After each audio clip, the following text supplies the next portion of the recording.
algunos hitos respecto de la justicia ambiental, ¿no? O sea, acuérdense de que en el año 90, ¿no? Se publicó, se expidió el Código de Medio Ambiente y Recursos Naturales, ¿no? Y ya empezábamos a hablar en ese entonces de algunos derechos de acceso, ¿no? En materia ambiental. En el año 2000, miren, y eso es interesante, seguramente lo han visto con Eric, ¿no? Pero es interesante cómo, cómo ha ido madurando la normativa ambiental en el Perú, ¿no? Acuérdense que en el año 85 al 90, ya con el gobierno nos decía, bueno, Alan García ya encuentra un país un poco ya con problemas, ¿no? Y él, o su gestión, agudiza más esos problemas. Entonces, acaba su gobierno y el Perú se convierte en una isla, ¿no? En lo que nadie nos prestaba dinero, no había plata, había un índice de pobreza muy grande, ¿no? Y entra la gestión de Fujimori, y como parte de su estrategia de reactivar la economía y captar capital privado para generar proyectos y que se genere empleo, ¿no? Se empiezan se empieza a dar los primeros visos de construcción normativa ambiental, pero muy laxa, no muy débil, porque claro, si yo quiero traer, o sea, la lógica equivocada de ese entonces era, si yo quiero atraer inversión, yo no le puedo poner trabas, y la regulación ambiental en ese tiempo se entendía como una traba, ¿no? Se entendía como un obstáculo, como un problema, ¿no? Por eso es que a la fecha existen muchos pasivos ambientales de esa época. Bueno, hay pasivos ambientales coloniales, ¿no? Pero existen muchos pasivos ambientales en ese sentido, en temas de hidrocarburos, en temas de minería, desde esa época, ¿no? Las concesiones que se han otorgado desde esa época también siguen vigentes, por 30, 40, 50 años, porque la lógica era atraer, atraer, atraer. Entonces, si no es, ya entrando en el año 2000, es donde ya un poco la influencia europea y la influencia de la región también, países como Chile, Brasil y Colombia, empiezan a desarrollar de manera más seria su marco normativo ambiental, y el Perú se ve arrastrado por esa corriente y también empieza a a ir fortaleciendo sus marcos normativos, ¿no? Entonces, en el año 2015 se da la Ley General del Ambiente, se introduce el principio de justicia ambiental en el ordenamiento jurídico, ¿no?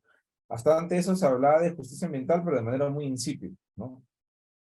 Eh, eh, continúa la evolución normativa, y ya no tanto normativa, sino también ya del fortalecimiento institucional. Entonces, en el 2008 se crean las fiscalías especializadas en materia ambiental. Yo creo que a todo el Perú, en todas las regiones, hay fiscalías especializadas en materia ambiental, y donde no las hay, las fiscalías de prevención del delito o las ordinarias cumplen ese rol de dedicarse a ver temas ambientales también, ¿no?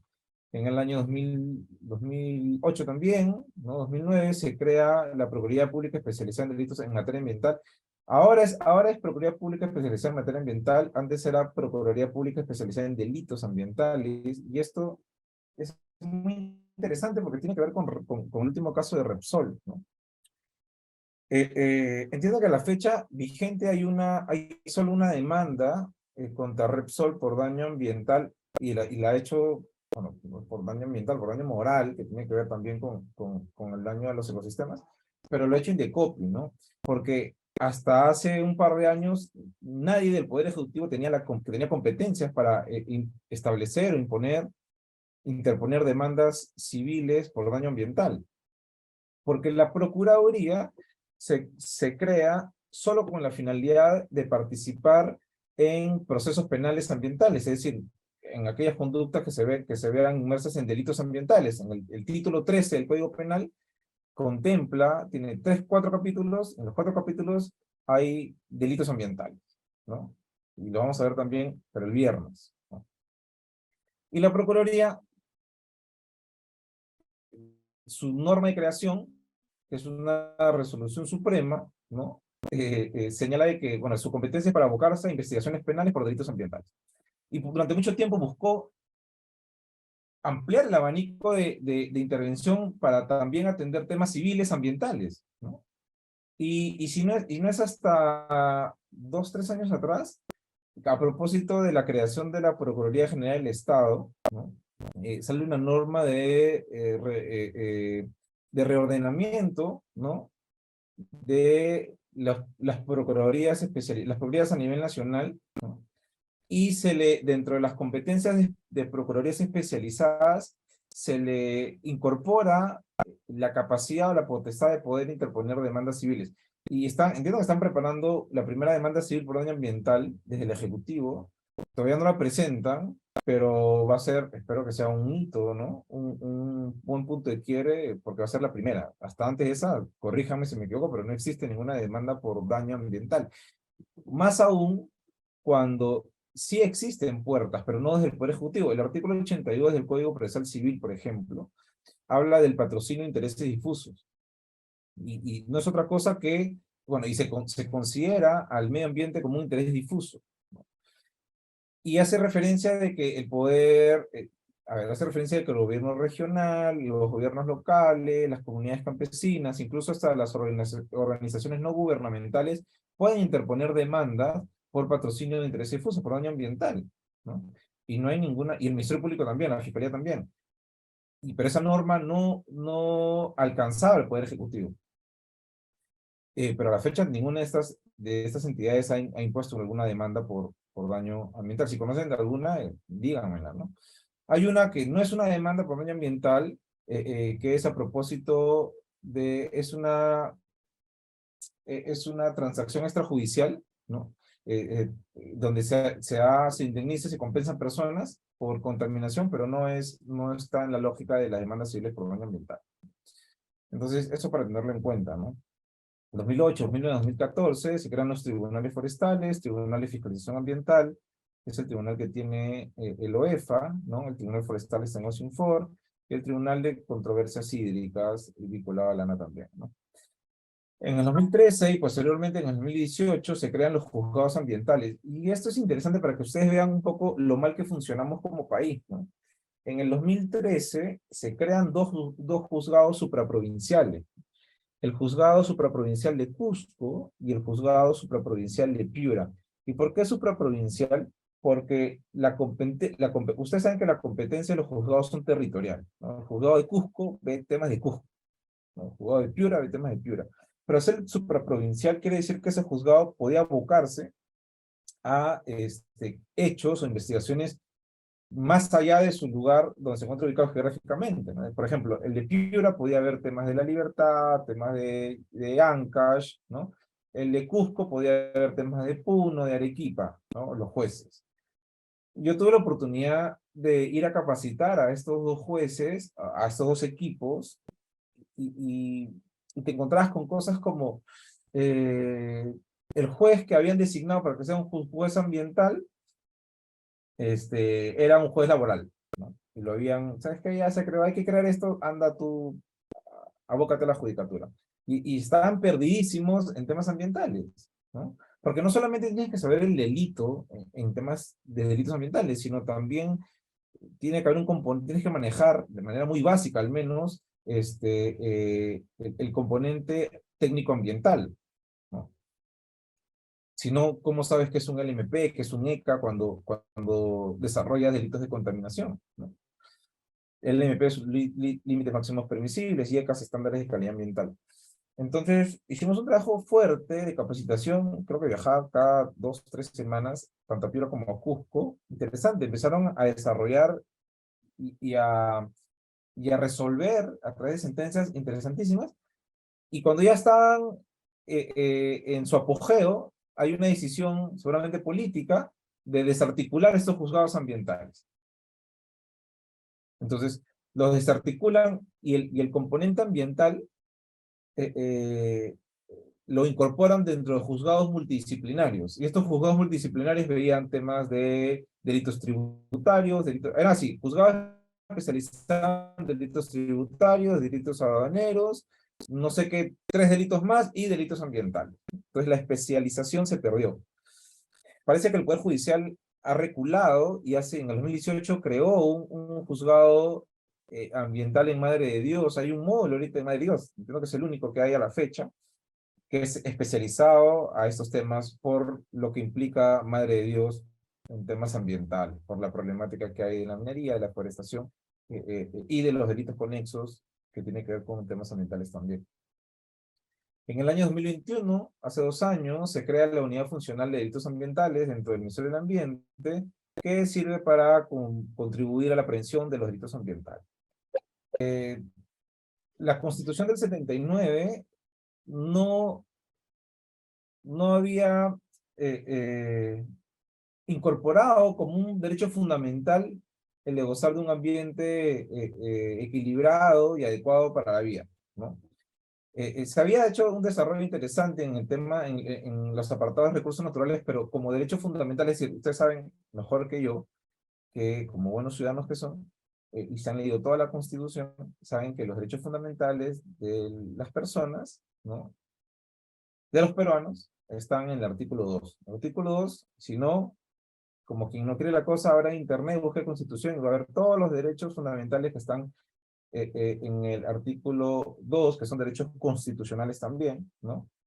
Y el inciso 22, el numeral 22 habla de derecho a la paz, a la tranquilidad, al disfrute del tiempo libre y al descanso, así como a gozar de un ambiente equilibrado y adecuado para el desarrollo de su vida. Esta última frase es un poco la puerta de entrada para lo que ha venido después. O sea, todo el fortalecimiento institucional y normativo está en función a poder a respetar este derecho fundamental constitucional, ¿no?, hacer que las personas puedan disfrutar de un derecho equilibrado y adecuado, ¿no?, que se pueda reivindicar cuando se vulneren este derecho fundamental. Entonces, esta es la puerta de entrada, ¿no? Todo está soportado, desde mi perspectiva, en este mandato constitucional, ¿no? La creación del Ministerio del Ambiente, la creación del OEFA, la creación del CERNAM, de OSINFO, el fortalecimiento del CERFOR, todo ello tiene su génesis en la necesidad de salvaguardar el derecho fundamental de gozar de un ambiente equilibrado y adecuado, ¿no? Por si no tenían mapeado. A ver, parte de la actividad que el Estado ha venido construyendo a favor de la justicia ambiental, ¿no? Se han reglamentado conductas, tanto administrativas como penales, ¿no? A ver, desde el año 2000 a la fecha, se ha ido perfeccionando, por ejemplo, las leyes que tienen que ver con fiscalización ambiental, tanto desde el órgano rector, que es el OEFA, como las propias EFA, que son las entidades de fiscalización ambiental, ¿no? Se han construido delitos. El último delito que se ha construido es el delito de minería ilegal en el año 2012, ¿no? A propósito del fracaso del control y fiscalización de la MAPE, ¿no?, de la pequeña minería y minería artesanal. Entonces, hace poco se han modificado delitos que tienen que ver con recursos naturales, ¿no?, de pesca, delitos contra los bosques, ¿no? Y es un constante perfeccionamiento, una constante evolución. Hay un tema de sobrecriminalidad que hay que ponerle ojo para no pecar en sobrecriminalizar las conductas. Eso lo vamos a ver el viernes, pero que tiene que ver también con esta reglamentación de las conductas, ¿no? Yo decía del fortalecimiento institucional, y tiene que ver con la mejora de la organización, la creación de instituciones. Y lo vamos a ver más a continuación, el Ministerio del Ambiente incorporado dentro de sus lógicas de la Política Nacional del Ambiente, temas de justicia ambiental también, ¿no? Y se han construido también mecanismos preventivos, educación y ciudadanía ambiental, ¿no? Se construyó una dirección de educación ambiental dentro del Ministerio del Ambiente, ¿no? Y es porque la educación ambiental va más allá de ir a los colegios y darle charlas de sensibilidad, sino que tiene que estar incorporado incluso dentro de las propias instituciones públicas, ¿no? Tiene que ver con ecoeficiencia, tiene que ver con muchas otras cosas más. Dos grandes instituciones que tienen que ver con parte de la justicia ambiental, que es el Poder Judicial y el Ministerio Público, ¿no? El Poder Judicial ha ido incorporando de a pocos lógicas ambientales, tiene una comisión de gestión ambiental, ¿no? Hay un plan de gestión ambiental que tiene dos dimensiones, se los digo rapidito, que es una dimensión de fortalecimiento de capacidades a operadores de justicia, y es una dimensión que tiene que ver con la ecoeficiencia del Poder Judicial como tal. Y ecoeficiencia tiene que ver, en este caso, con el uso razonable del agua, el uso razonable de la luz, el uso razonable del papel, ¿no? Bueno, no sé cómo es ahora, pero antes tú ibas al Poder Judicial, tenías que dar tu papel para que te encuentren, porque si no, no había. Entonces, Yo creo que ahí deben estar bien, porque no usan mucho papel. Ya decía yo de que se han creado juzgados ambientales, ¿no? Y el Ministerio Público también se ha fortalecido a través de la creación de fiscalías ambientales y se ha creado hace tiempo una Fiscalía Superior Coordinadora, que es la que coordina, valga la redundancia, a todas las fiscalías ambientales a nivel nacional. Desde mi punto de vista, yo valoro el trabajo de los fiscales ambientales a nivel nacional. No comprendo muy bien todavía cómo funciona la Fiscalía Superior Coordinadora, porque es más parece un despacho administrativo que otra cosa, ¿no? Yo creo que hay un potencial interesante, quizá volver a esta Fiscalía Superior Resolutiva, no coordinadora, para que resuelva en segunda instancia las quejas que llegan a la Fiscalía de primera instancia. De repente, es una idea. ¿De qué hablamos cuando hablamos de la hospital? Yo presento la construye la CEPAL, ¿no? Que es la Comisión Económica para América Latina, y dice lo siguiente, ¿no? La capacidad, el acceso a la justicia ambiental es la capacidad de los ciudadanos de recurrir a árbitros imparciales, independientes. En este caso, árbitros hay que entenderlo no solamente desde el punto de vista extrajudicial como el árbitro que lauda, sino a los jueces también, ¿no? Aquellos que toman decisiones, o que dirimen. Capacidad de los ciudadanos de recurrir a árbitros imparciales e independientes para proteger los derechos ambientales o para corregir un daño ambiental y resolver de manera expedita disputas relacionadas con el acceso a la información, a la participación de decisiones que afecten al ambiente y árbitros imparciales que pueden ser mediadores, tribunales administrativos o tribunales de justicia, entre otros, ¿no? Y la doctora María Guerra Cerrón, que es una catedrática de la Universidad de Lima, tiene un libro interesante, bueno, ella no es el libro de ella, el libro está coordinado por Pierre Foy, pero ella escribe una sección del libro que se llama Derecho Ambiental y Empresa, se lo recomiendo, sobre todo porque trata temas de justicia ambiental. Creo que lo tengo por acá, si no se los enseño. Perdón, ellos no me pagan por el cherry, pero por favor, aquí está, ¿eh? Es este de aquí, Derecho Ambiental y Empresa, ¿no? Si quieren, dejo ahí para que hagan un pantallazo, tomen foto y lo busquen, a quienes están interesados y bien interesante, ella en su apartado propone también un concepto de acceso a la justicia, y es al cual yo me respaldo mucho, ¿no? Y coincido con ella, ¿no? Y dice que es el acceso a la justicia ambiental como es un mega derecho. O sea, acceder a la justicia ambiental es un derecho macro, ¿no? O una gran garantía, ¿no? Para la realización de los derechos, tanto sustantivos como subjetivos, es decir, tanto para la parte del tratamiento del delito como la parte procesal penal, ¿no? Porque para tú ya, a ver, y esto quizás se me pasó, pero para estar claro, ¿no? Una cosa es el derecho, una cosa es la justicia ambiental per se, y otra cosa es el derecho a acceder a esa justicia. Porque es igual de ineficaz, es igual de, no sirve para nada, perdón el cristiano, pero no sirve para nada que me reivindiquen un derecho 15 años después de que se me vulneró, ¿no? Y eso tiene que ver con la demora del procedimiento penal como tal, ¿no? O administrativo. Y otra cosa es un paso antes, que es cómo accedo a esas vías, ¿no? La forma de acceder a esas vías. Hace 15 años era imposible pensar de que los gobiernos regionales tendrían, por ejemplo, líneas abiertas para denuncias ambientales. El Ministerio del Ambiente hace unos años atrás tenía una línea verde, ¿no? En el que tú llamabas y podías hacer tus denuncias, hacías de todo, en verdad. Yo atendí esa línea durante mucho tiempo y me hacían preguntas hasta de tesis, ¿no? Así que como que, ok, no soy tu asesor de tesis, pero eh, eh, era una línea abierta para que el ciudadano comunique su malestar, denuncie su queja, y nosotros derivamos a los órganos competentes. OEFA tiene una plataforma en ese sentido interesante también que la pueden revisar a través del SINAA, que es el Sistema Nacional de Denuncias Ambientales. Pero estas vías de acceso tienen que ser ágiles, ligeras y estar a la mano para que pueda ser el primer el primer paso de la cadena para que se pueda satisfacer el derecho que yo creo que se me ha vulnerado. Entonces es una media garantía para la realización de otros derechos. Se trata de asegurar el camino, la vía hasta llegar al sistema de justicia, ¿no? Evitando barreras, asegurar el ejercicio de la tutela jurisdiccional y finalmente obtener una tutela jurisdiccional efectiva. O sea, no solamente este primer paso tiene que ser amigable, tiene que ser rápido, tiene que ser inmediato, sino también la justicia tiene que ser eficaz o efectiva. Y una justicia, un proceso tanto administrativo como penal, que te demore 10 años, no es eficaz y no es efectivo. Es cualquier cosa menos eso. Es por ello que este mega derecho exige posturas totalmente distintas a las convencionales de parte del Estado y principalmente a los magistrados, ¿no?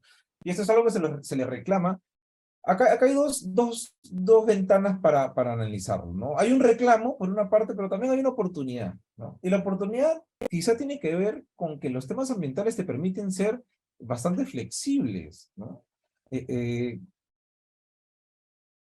Cuando hablas de temas ambientales, te permite la flexibilidad que no puedes tener en otras ramas, por ejemplo, ¿no? Puedes ir un poquito más allá, ¿no? Se me ocurre, por ejemplo, ¿no? A ver, estos procedimientos administrativos para obtener derechos de acceso al bosque, ¿no?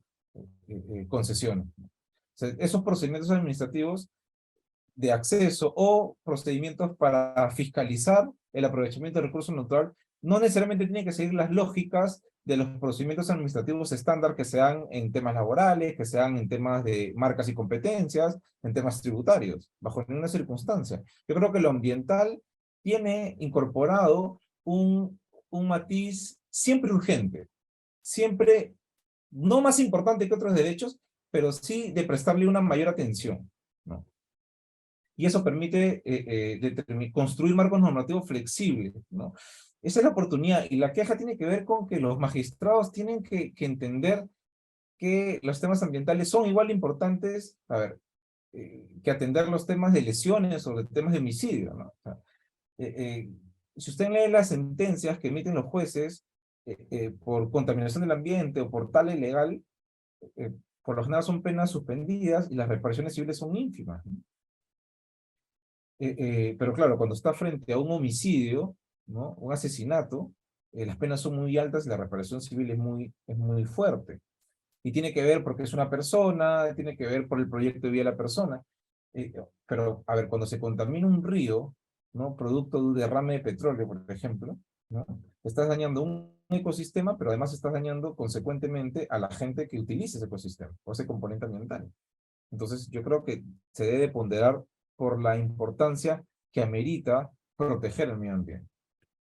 Cierro paréntesis, y estas son dos grandes conceptos que ustedes los pueden revisar. El concepto de CEPAL está en la página, ¿no? Hay una página de CEPAL y ahí se pueden encontrar un montón de información. Yo les hablaba de que ha habido un proceso de actualización de la política nacional del ambiente, ¿no? Hasta antes de la política, a ver, el año 2009, al año 2019, habían pasado 10 años de tener la primera política nacional del ambiente, ¿no? El contexto nacional e internacional medioambiental evidencia cambios significativos. Cambios significativos, un poco de lo que hemos venido hablando de estos hitos, ¿no?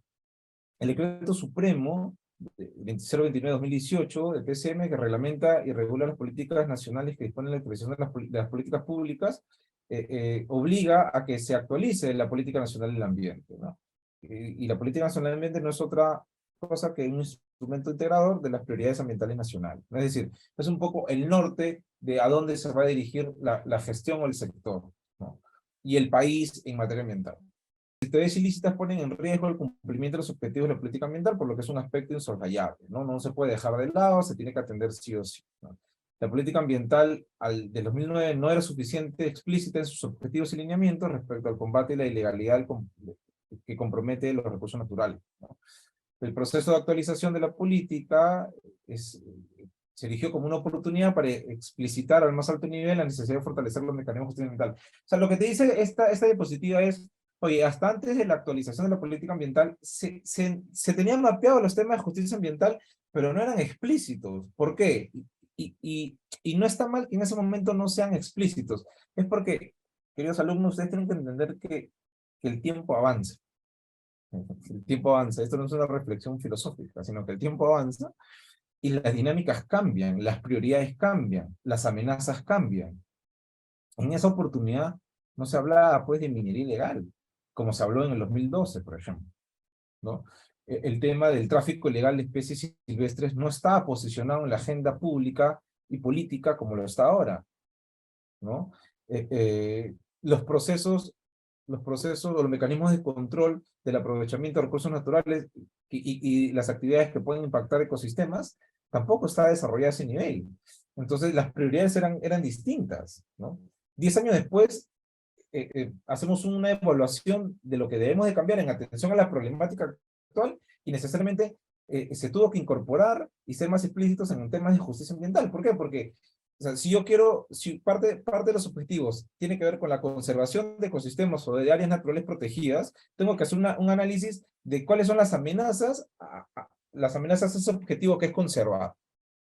Y dentro de mis amenazas, en la actualidad principalmente tiene que ver con actividades ilegales que amenazan territorios, que amenazan ecosistemas. Hay minería ilegal en la Reserva Nacional Tambopata y en la zona amortiguamiento de la Reserva Nacional Tambopata.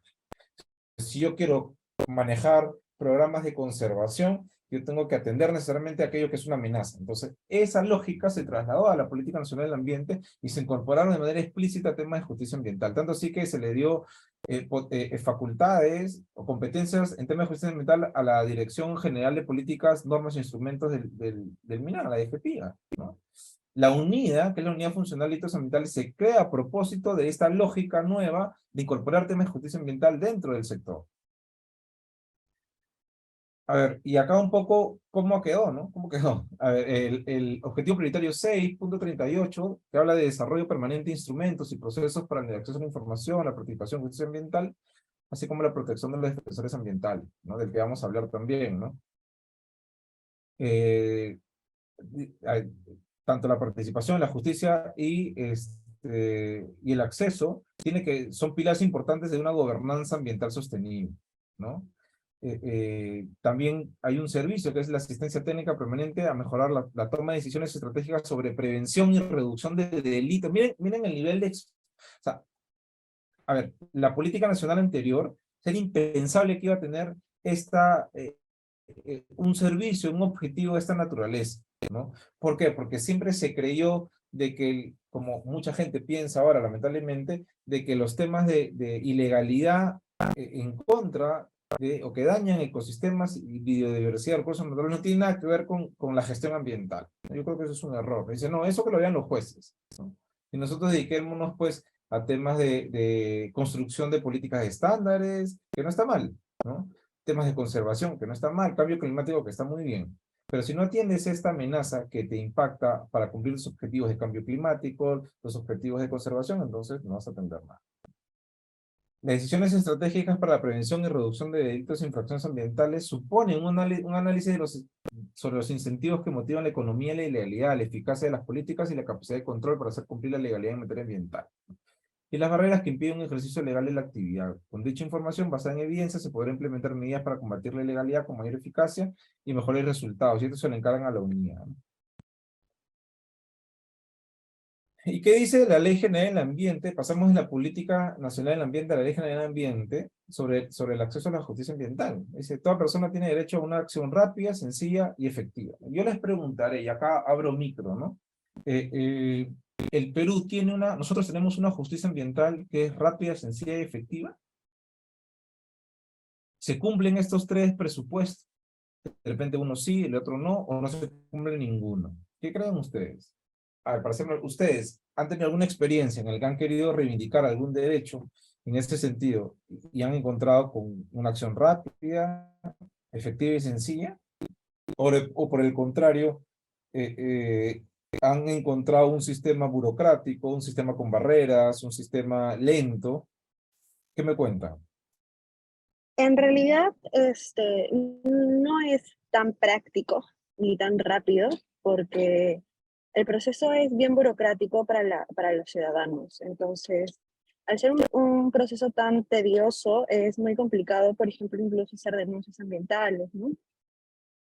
Y también seguir el proceso. Además, también vemos que hay zonas donde, por ejemplo, no hay internet y la única forma de poder estar siempre o mantenerte al tanto es ingresando a internet, y también es un proceso complicado de llevar para la gente, ¿no?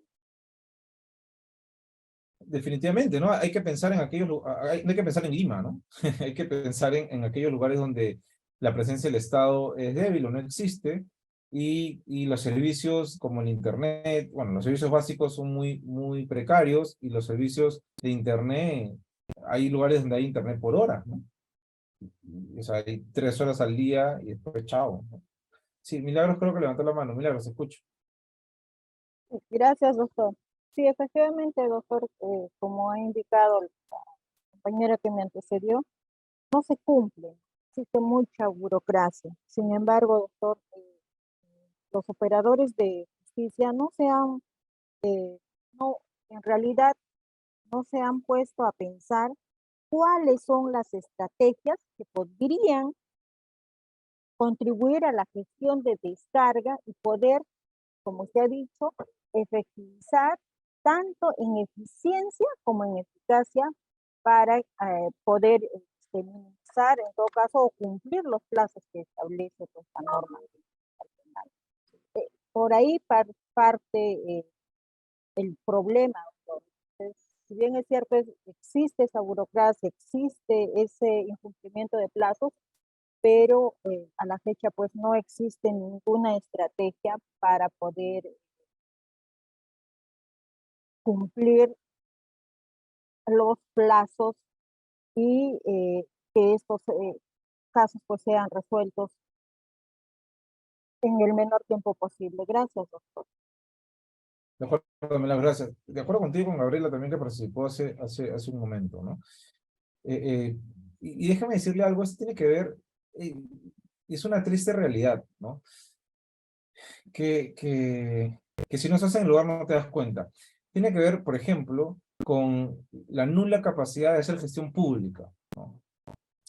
Eh, eh, a ver, acá en Lima las instituciones como que funcionan, ¿no? Como que medianamente funcionan, pero en las regiones, al interior del país, no funcionan, ¿no? O sea, hay, por ejemplo, tuve la oportunidad hace un par de años de interactuar con la Dirección Regional de Minas de Madre de Dios, y casi lloro, ¿no?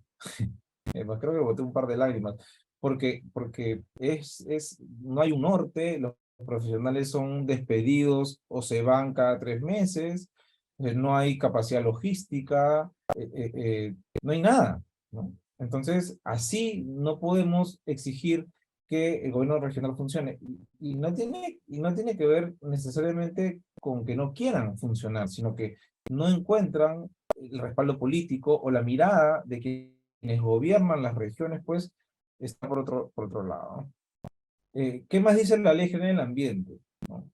Eh, eh, Tiene que ver con, a ver, con una acción rápida, sencilla y efectiva de entidades administrativas y jurisdiccionales en defensa del ambiente y sus componentes, velando por la debida protección de la salud de las personas, ¿no? En su forma individual y colectiva, la conservación de la diversidad biológica, el aprovechamiento sostenible de los recursos naturales, así como la conservación del patrimonio cultural vinculado a aquello.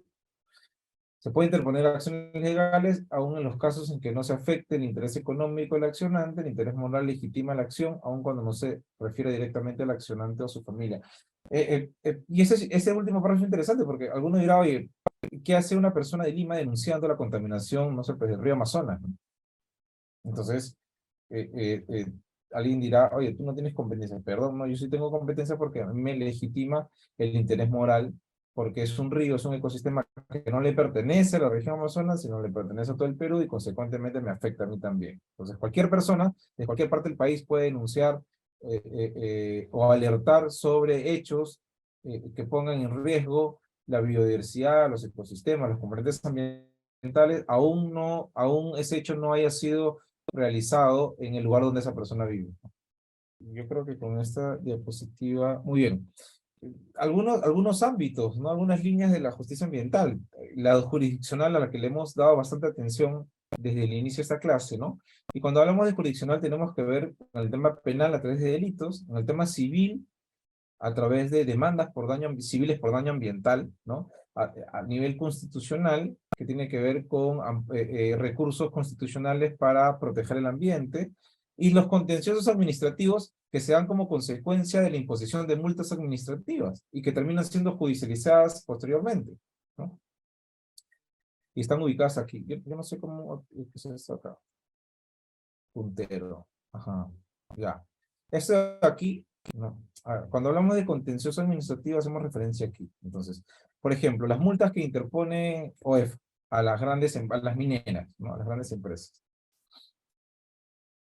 el representante de la empresa, ¿no? El afectado de la sanción, puede interponer un recurso de apelación que lo resuelve el Tribunal de Fiscalización Ambiental en una segunda instancia. Si el Tribunal de Fiscalización Ambiental confirma, el administrado tiene una posibilidad de hacer de esta resolución que se judicialice y se van a los juzgados contenciosos administrativos, donde se resuelve en última instancia. No, es que no es una instancia administrativa, sino es un foro distinto para revisar la decisión de la autoridad administrativa, ¿no? Y tiene que ver también, bueno, todo esto tiene que ver con la protección a la salud, la conservación de la diversidad biológica y el aprovechamiento sostenible de los recursos naturales. En la próxima diapositiva vamos a verlo con más claridad. Aquí está. A ver, ámbito administrativo, jurisdiccional, constitucional y alternativas de solución de conflictos, ¿no? Esto tiene que ver con los procedimientos administrativos sancionadores, con los PAS, ¿no? Esto tiene que ver, ya lo dije, con procesos civiles, penales, contenciosos administrativos, constitucional, amparos, acciones populares, acción de cumplimiento, y este último rubro que todavía no está desarrollado en el Perú del todo, que tiene que ver con alternativas de solución de conflictos, ¿no? Como conciliación y arbitraje en temas ambientales. No hay muy pocos casos, y no hay un desarrollo todavía normativo ni jurisprudencial en ese sentido, ¿no? Doctor Manuel, quería hacer una consulta. Si bien es cierto, el OEFA, por lo menos a lo que he visto, está tratando de hacer el proceso más sencillo en tema de denuncias ambientales. No sé cuál sería su opinión respecto a ello. Esa sería una de las preguntas. El otro caso es, fuera de la burocracia que se mencionaba por parte de mis compañeras, también habría que añadir el tema de corrupción, ¿no? O el tema de tráfico de influencia, se podría decir, para el tema de que muchas veces se opaca las denuncias o simplemente tratan de buscar formas de que no le den continuidad a eso, ¿no? Y muchos casos no se llegan a resolver o no tienen una sanción, ¿no? En caso, por ejemplo, donde yo estoy en la provincial, por ejemplo, la limitante es el tema presupuestal.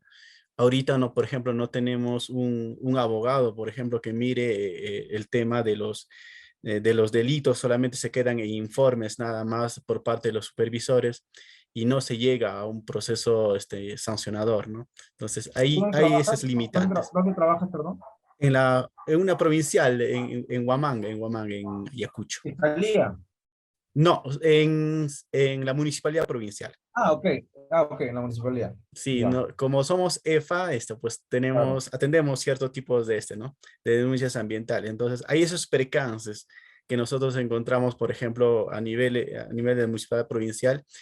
Y por último, para terminar tal vez mi participación, hay un caso, por ejemplo, de una compañera que cerca ha instalado el tema de la antena Claro y me dice que tiene un motor que pues no, ya le ha generado percances a su hija, también a ella, porque no le deja dormir, ¿no? Entonces, inclusive se han puesto ya tapones a los oídos para poder conciliar el sueño. Entonces, han tratado de acudir a la municipalidad distrital. Dijeron que tenían los permisos correspondientes para que tenga ese funcionamiento esa antena y ella le manifestó el inconveniente que tenía, pero finalmente la municipalidad distrital se limpió, pues, ¿no? Y dijo, no ha cumplido con todos los requisitos y se le ha dado el permiso correspondiente. Ahora fue a Claro a decirle la situación. Claro dijo, no, yo ya tengo mi permiso, así es que no puedo atenderte. Entonces, ella está buscando medios de cómo podría alcanzar una justicia ambiental frente a esa situación. Y bueno, hay esos percances, ¿no? Como este tipo de caso, doctor. De Eso acuerdo, sería de por parte. Gracias. de acuerdo. Sobre lo primero, todo esto es un tema que lo vamos a ver el día viernes y tiene que ver con cuáles son estos delitos, por ejemplo, estas conductas que son conexas, que son cercanas a los delitos ambientales, ¿no? La corrupción es una de ellas, ¿no? La corrupción eh, que se da, ¿sabes dónde se da más fuerte la corrupción? En los momentos en el que una persona quiere ser beneficiada con un título habilitante o que se le otorgue un derecho, ¿no? Ahí por lo general es un escenario donde se da con mayor frecuencia los actos de corrupción, de tráfico de influencias, de cohecho, ¿no? yo quiero, a ver, por ejemplo, yo quiero una concesión, ¿no? Yo quiero, más que una concesión, yo quiero un derecho para explotar un área de bosque X en la Amazonía. Te voy a gobierno regional, pero como no tengo todos los permisos al día, o como no cuento con todos los requisitos, le doy su propina al director, pues, regional que tiene que autorizar. Y no solamente eso, sino también a los abogados que hacen los informes para que se expida la resolución directorial que me otorga a mí un derecho, ¿no? Eso es un delito de corrupción, si es que hay dinero, dádivas de por medio, pero también son delitos que están en el capítulo 13, en el capítulo 3 de los delitos ambientales. El título 13 tiene 4 capítulos, manifesté. El capítulo 3 habla de delitos de responsabilidad funcional, y hay un delito específicamente para eso. Entonces, y en los temas también, sí, efectivamente, ¿no? Muchas veces uno denuncia a determinadas empresas, ¿no? Con mucho poder económico, y esas denuncias se resuelven 3 años después, cuando incluso tú ya te mudaste al lugar. Y sobre el tema de antena, ahí yo creo que hay un error de concepto por parte de la municipalidad, ¿no? La municipalidad puede otorgar el permiso que sea para que se instale una antena, pero esa antena, pues, si genera un impacto a la salud o un impacto al medio ambiente, no tiene absolutamente nada que ver con el permiso administrativo de ubicación de la antena, ¿no? No tiene que ver una cosa con la otra. Es más, yo diría que para la construcción de la antena tiene que haberse presentado dentro del proyecto de que esa actividad no va a generar perjuicios a la salud de las personas o al medio ambiente, y si existiese la posibilidad de generar permisos, ver las formas de mitigarlo, ¿no? Entonces ahí habría que, no sé, pues de repente ver con el propio EFA o con OEFA es el ente rector de las EFAs también, y quizá con el Ministerio de Transportes y Comunicaciones para que pueda, no, quizá no ellos resolver, pero sí crear una especie de presión con la propia EFA, con la propia municipalidad, ¿no? Y sobre las EFAs vamos a tocarlo también más adelante, ¿no? Muy bien. ¿Hay alguien más? No, ya. Entonces, cuando hablamos de justicia ambiental, tenemos que hablar necesariamente del Acuerdo de Escazú, ¿no? Y vamos a verlo de manera muy rápida. A ver, ¿qué es el Acuerdo de Escazú? ¿No? Es un instrumento regional, ¿no? Que impone obligaciones a quienes lo ratifican, a quienes lo suscriben y ratifican, ¿no? Busca garantizar la implementación plena y efectiva en América Latina y el Caribe, los derechos de acceso, que son 3, y lo vamos a ver también, están por acá, ¿no? Que es derecho a información ambiental, participación en toma de decisiones ambientales y justicia ambiental. Contribuye a la protección del derecho a vivir un ambiente sano y desarrollo sostenible a favor de tantas generaciones presentes como futuras, ¿no? El Acuerdo Regional sobre Acceso a la Información, Participación Pública y el Acceso a la Justicia es un tratado internacional y se rige por el derecho internacional. A diferencia de lo que se dice, no afecta a la soberanía de los países. Es más, el Acuerdo de Escazú explícitamente, en la parte introductoria, señala de que se respeta la soberanía de los países, ¿no? Y lo más curioso es que si ustedes, y tengo una lámina por ahí sobre eso, y si ustedes hacen una revisión de nuestro marco normativo nacional, van a ver de que el marco normativo nacional ya ha contemplado, ya ha incorporado, ya ha contemplado dentro de distintas normativas, de distintos sectores, temas que tienen que ver con acceso a la justicia, con acceso a la participación, con acceso a la información ambiental. La nueva ley de transparencia, de acceso a la información pública es una de ellos, ¿no?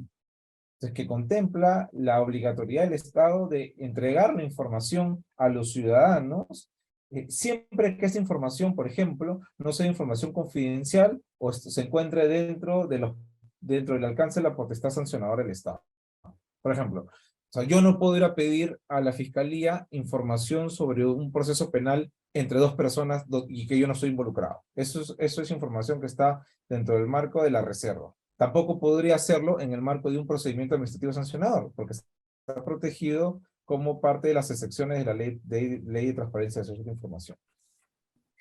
A ver, es imputable a sujetos de derecho internacional. El Acuerdo de Escazú origina derechos y obligaciones de carácter jurídico entre las partes, y su marco regulador es el derecho internacional público, como ya lo comenté. Tiene 26 artículos, del artículo 5 y 6 habla sobre la información. Acá está, o sea, para quienes tengan pendiente revisar el acuerdo de Escazú, estas diapositivas se las vamos a mandar. Aquí está ya masticadito para que usted vaya puntualmente a los artículos de frente y lea lo que tenga que leer sobre estos temas. No hay excusa, por favor. Entonces, el artículo 7 tiene que ver con participación pública en los procesos de toma de decisiones. El artículo 8, a partir del artículo 8, desarrolla todo lo que tiene que ver con acceso a la justicia en los asuntos ambientales, ¿no? Y no me acuerdo en qué artículo está, pero hay un apartado relacionado a defensores ambientales también, y eso es lo innovador, lo bonito y lo interesante del acuerdo de Escazú, de que se incorporó en la última fase de negociaciones, se incorporó los temas que tienen que ver con la protección de defensores ambientales. Ya vimos esto, ¿no? Pero ¿cuál es el origen del acuerdo de Escazú? Ya este es el acuerdo de Escazú, pero ¿cómo se origina el acuerdo de Escazú? Es un instrumento regional de donde nace, nace de aquí, ¿no? Desde el principio 10. ¿Y qué es el principio 10? A ver, en el año 1992, primero, el principio 10 es el principio de la Declaración de Río sobre el Medio Ambiente y el Desarrollo, ¿no? En el año 92 hubo una reunión de representantes de varios países para tratar temas ambientales, se le denominó, en Río de Janeiro, se le denominó la Convención sobre la Tierra, ¿no? Que tiene que ver con la Declaración de Río sobre el Medio Ambiente y el Desarrollo, ¿no? 20 años después, en el 2012, se da la Conferencia de las Naciones de las Partes sobre el Desarrollo Sostenible, que es Río más 20, ¿no? Que es 20 años después del año 90. Y, a ver, en esta declaración de Río hay se da una serie de principios. Una serie de principios. Principio 1, principio 2, principio 3, principio... No me acuerdo el resto de principios, pero hay un montón de principios. Entré a buscarlo en internet y ahí lo van a encontrar. Pero el principio 10 hacía referencia a los derechos de acceso, a la necesidad de que los estados gestionen, incorporen dentro de sus ordenamientos jurídicos el acceso a la información, a la participación y a la justicia ambiental. Entonces, en Río más 20, en el año 2012, se da una declaración del principio, de aplicación del principio 10, ¿no? De la lista de principios de la declaración de Río en el año 92, se coge el principio 10 y se trabaja en el año 2012 y se da una declaración que se llama Declaración sobre la aplicación del principio 10 de la declaración de Río del año 92, del ambiente y desarrollo de América Latina y el Caribe, ¿no? Y como consecuencia de esta declaración, se comprometen a crear un instrumento regional que desarrolle y gestione la mejor forma de hacer funcional y que funcione estos derechos de acceso, ¿no? Y a partir de ahí, en el año 2012 hacia adelante, hasta el año 2008, se inician una serie de reuniones o negociaciones entre países para armar un instrumento regional. En el año 2014, 2 años después, en 2012, los países signatarios de la Declaración sobre la aplicación del principio 10 dan inicio a la fase de negociación de acuerdo regional, ¿no? O sea, formalmente inician en los años 2014, pero ya desde el 2012 al 2014 ya habían fases preparatorias, ¿no? Perú participó con varios representantes en esas negociaciones, ¿no? En el año 2016-2017 ya se empieza la negociación como tal del acuerdo regional, y el 4 de marzo de 2018 se publica el Acuerdo Regional sobre el acceso a la información, participación pública y el acceso a la justicia de asuntos ambientales en América Latina y el Caribe, adoptado en Escazú. ¿Por qué se llama el Acuerdo de Escazú? ¿Por qué creen? A ver, cuenten. ¿Por qué? ¿El Acuerdo de Escazú? Porque es el lugar donde se escribió el documento, en Costa Rica, en Escazú, Costa Rica, ¿no? Por eso es Acuerdo de Escazú. Si hubiese sido en Lima, hubiese sido Acuerdo de Lima, ¿no? Pero fue en Escazú, Costa Rica. Esto es como cultura general. Entren a la página, es que lamentablemente no puedo entrar acá, pero entren a la página hay una página sobre el principio 10, ¿no? Y en la página del principio 10 van a encontrar el Acuerdo de Escazú, van a encontrar las actas de negociación, van a encontrar mucha información. Tiene un centro documentario bien interesante y van a poder entender un poco, conocer y entender un poco las lógicas de las negociaciones, los acuerdos. Hay muchas herramientas también para quienes quieren profundizar en los temas, puedan encontrar ahí. Está incluso el Acuerdo de Escazú en varios idiomas, creo que en portugués, en inglés también. Y ahí van a poder, a los que son bilingües o trilingües, van a poder también practicar sus idiomas. Diana Vázquez. Sí, buenas noches. Mi pregunta es más o menos sobre los objetivos de este acuerdo. O sea, si bien es cierto su propio propósito sobre el acceso a la información, la participación pública y acceso a la justicia en asuntos ambientales, es como el objetivo así general que se quiere lograr con la firma y compromiso, ¿no? O sea, la aceptación de este acuerdo entre países. Em, pero ¿cómo es que de alguna manera se daría este acceso a la información y de alguna manera, gracias a la participación pública, ¿no? Precisamente en esta información relevante, se llegaría a una mayor fiscalización, por así decirlo, de proyectos, digamos, ambientales y cómo es que se llevan estos procesos también? Eh, eh, a ver, yo le señalaba de que eh, el, el Perú ha suscrito, pero no ha ratificado, ¿no? Se tiene que ratificar en el Congreso. Pero les decía de que ya hemos ido construyendo un ordenamiento jurídico que tiene que ver con estos derechos de acceso, ¿no? Pero, ¿qué es lo interesante de ratificar el Acuerdo de Escazú? O sea, no, o sea, se exige, o sea, se quiere la ratificación no por capricho. Y esa es una lectura que creo que quienes están a favor del acuerdo y quienes hacen activismo para que se ratifique, la escucho muy poco, ¿no? Pero creo que debe de ser uno de los argumentos fuertes, que es que ratificar el Acuerdo de Escazú lo que va a asegurar es va a asegurar la línea que se ha venido haciendo hasta ahora, ¿no? De seguir fortaleciendo marcos normativos en relación a la información, participación y justicia. ¿Por qué? Porque el acuerdo de Escazú como un tratado internacional obliga al Estado y no obliga al gobierno. O sea, el gobierno que pase, ¿no? El gobierno que pase va a tener necesariamente que poner énfasis y poner sus mejores oficios en seguir fortaleciendo estos marcos normativos que tienen que ver con información, con participación, con justicia, ¿no? Porque se va a ver obligado a través de un tratado internacional. En cambio, si bien estamos en un proceso de distintas gestiones políticas que se han ido tomando decisiones acertadas en fortalecer, puede ser que mañana venga pues una gestión gubernamental y diga, ¿sabes qué? A mí no me importa. Pues. O sea, como yo estoy a favor de determinado, no sé, pues de determinado rubro, ¿no? Entonces yo necesito debilitar el marco normativo. Entonces, si antes en los proyectos de hidrocarburos existía necesariamente un paso que es la consulta previa, ¿no? O involucrar a la población en la toma de decisiones, entonces ya no lo voy a hacer, ¿no? Entonces, modifico la norma y ya no lo hago. En cambio, si me veo obligado a través de un acuerdo internacional o un tratado de este tipo, pues voy a tener que hacerlo, no voy a poder saltar, no voy a poder debilitar el marco jurídico. Entonces, la lógica tiene que ser esa, ¿no? O sea, la ratificación del acuerdo de Escazú no es un capricho, ¿no? Lo que queremos es que se continúe en la línea en la que estamos, ¿no? Y si mañana más tarde existiera peligro de que algún político o alguna gestión con una mirada equivocada quiera debilitar marcos normativos en ese sentido, no va a poder hacerlo porque se va a ver obligado a través de un tratado internacional, ¿no?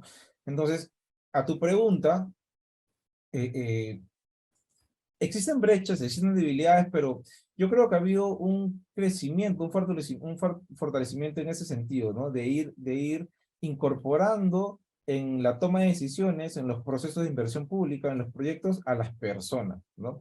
Evidentemente, aún así hace falta, hay sectores en donde la participación ciudadana no es como se quiere, no es del todo fuerte, y por lo tanto, al no tener información sobre un proyecto, tu capacidad de fiscalizar desde el punto de vista ciudadano va a ser deficiente, o va a ser parcializada porque no tienes la información suficiente a la mano, ¿no?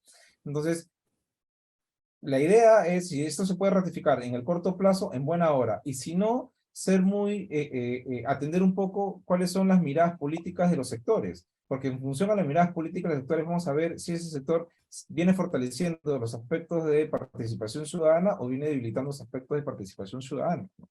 Entonces, la vía política es que esto se ratifique para asegurar el cumplimiento, el fortalecimiento del marco jurídico en esos aspectos, ¿no?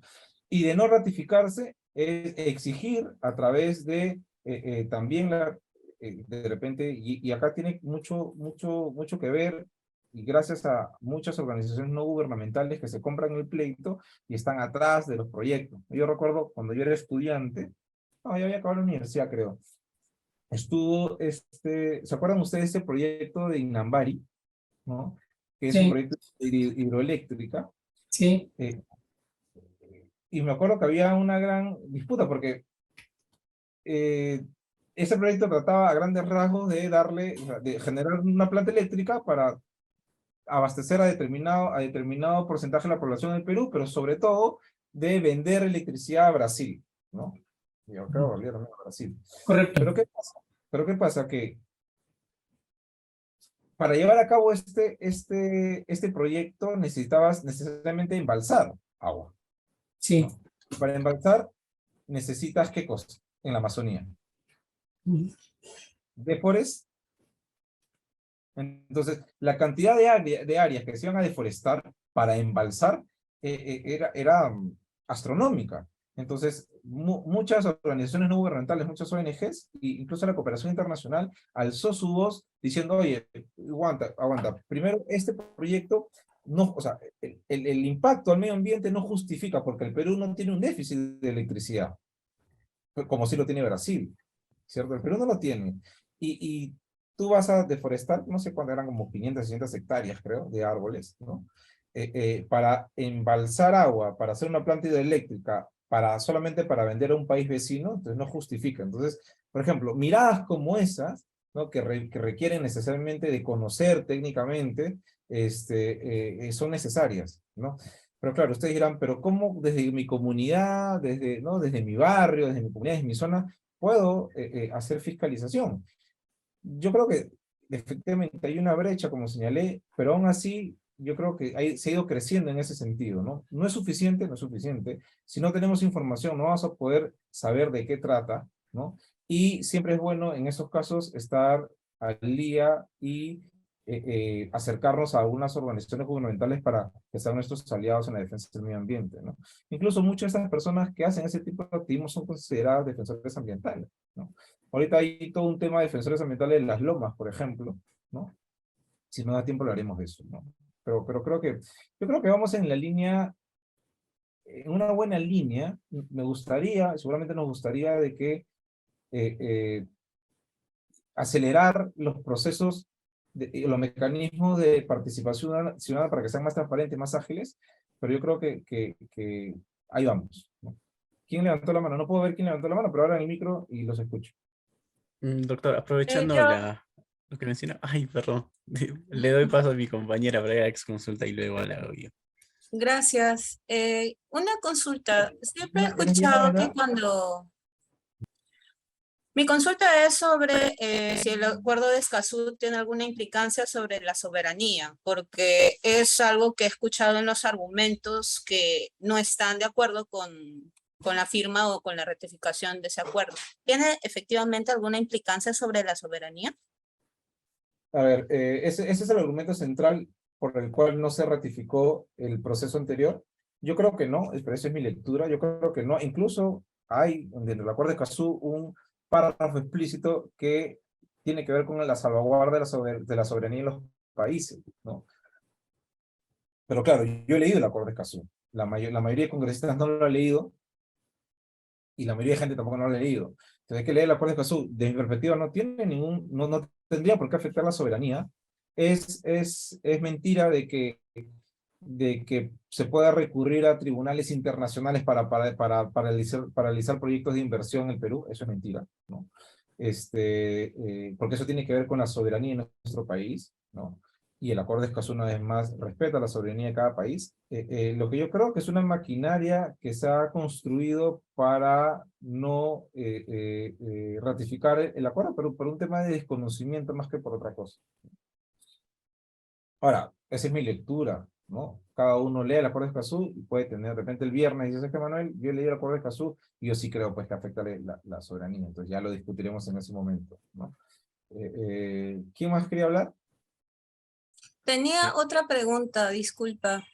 Sí, Era adelante. sobre la parte anterior y alcé la mano, pero no, Es que o como sea, estoy compartiendo, no puedo ver quién alza la mano, por eso digo que abren el micro. A ver, yo sí, creo que... comprendo. Ya. Ajá. Gracias. La pregunta es sobre la justicia ambiental y el alcance de su definición. Podríamos decir entonces que uno logra la justicia ambiental cuando existe una sentencia o una penalidad, o cuando efectivamente se recuperan las condiciones, cuando esto sea posible, del ecosistema dañado. Mira, se alcanza la justicia ambiental cuando se reivindica el derecho que se ha vulnerado, ¿no? Si nosotros tenemos el derecho de gozar de un ambiente sano y equilibrado, ¿no? Y, por ejemplo, se contamina el mar de Ventanilla por el derrame de, no sé, pues 400 barriles de petróleo, ¿no? Y nadie hace nada, entonces no podemos hablar de justicia ambiental. Pero si se sanciona a la empresa y se regresa el ecosistema a la situación anterior a través de mecanismos de recuperación, entonces podemos hablar de justicia ambiental. No tiene que ver, la justicia ambiental no está asociada necesariamente a una sentencia penal, sino está hablando, tiene que ver con la reivindicación del derecho que es inherente a nosotros. Puede ser desde la vía administrativa, puede ser que no hay un delito de contaminación del ambiente, puede ser incluso, como que puede pasar de verdad, que en el proceso del proceso penal por contaminación que está la apertura a Repsol, se digan de que la sentencia sea absolutoria, dicen que acá no hay contaminación, ¿no? Pero en la vía administrativa, sí hay un resarcimiento, ¿no? Sí hay una reivindicación de ese derecho. Entonces, no asociamos la justicia ambiental necesariamente a un fallo judicial, ¿no? Y tampoco creería que tenemos que asociar la justicia ambiental a un fallo como tal, ¿no? Hablamos de justicia ambiental cuando interpongo una acción de amparo, por ejemplo, ¿no? Para que se deje de construir, no sé, pues, cuando se dejen de talar palmeras en los parques, ¿no? Hablo de justicia ambiental cuando interpongo un recurso constitucional para la paralización de un proyecto y se paraliza el proyecto. No es una sentencia, no es una sanción, es simplemente una medida para que ese proyecto que se está desarrollando, que puede afectar ecosistemas, componentes ambientales, la salud de la persona, la calidad de vida de las personas, se paralice y no continúe. Entonces se ha visto reivindicado mi derecho. Yo tengo el derecho de gozar de un ambiente sano y equilibrado. Es un derecho fundamental. Entonces, el Estado y toda la parte estatal tienen la obligación de reivindicarme si yo considero que ese derecho me ha vulnerado o sea transgredido, que se me reivindica, ya sea de manera penal, constitucional, civil. Entonces, cuando hay reivindicación de derechos, podemos hablar de justicia ambiental. Rosy, te escucho.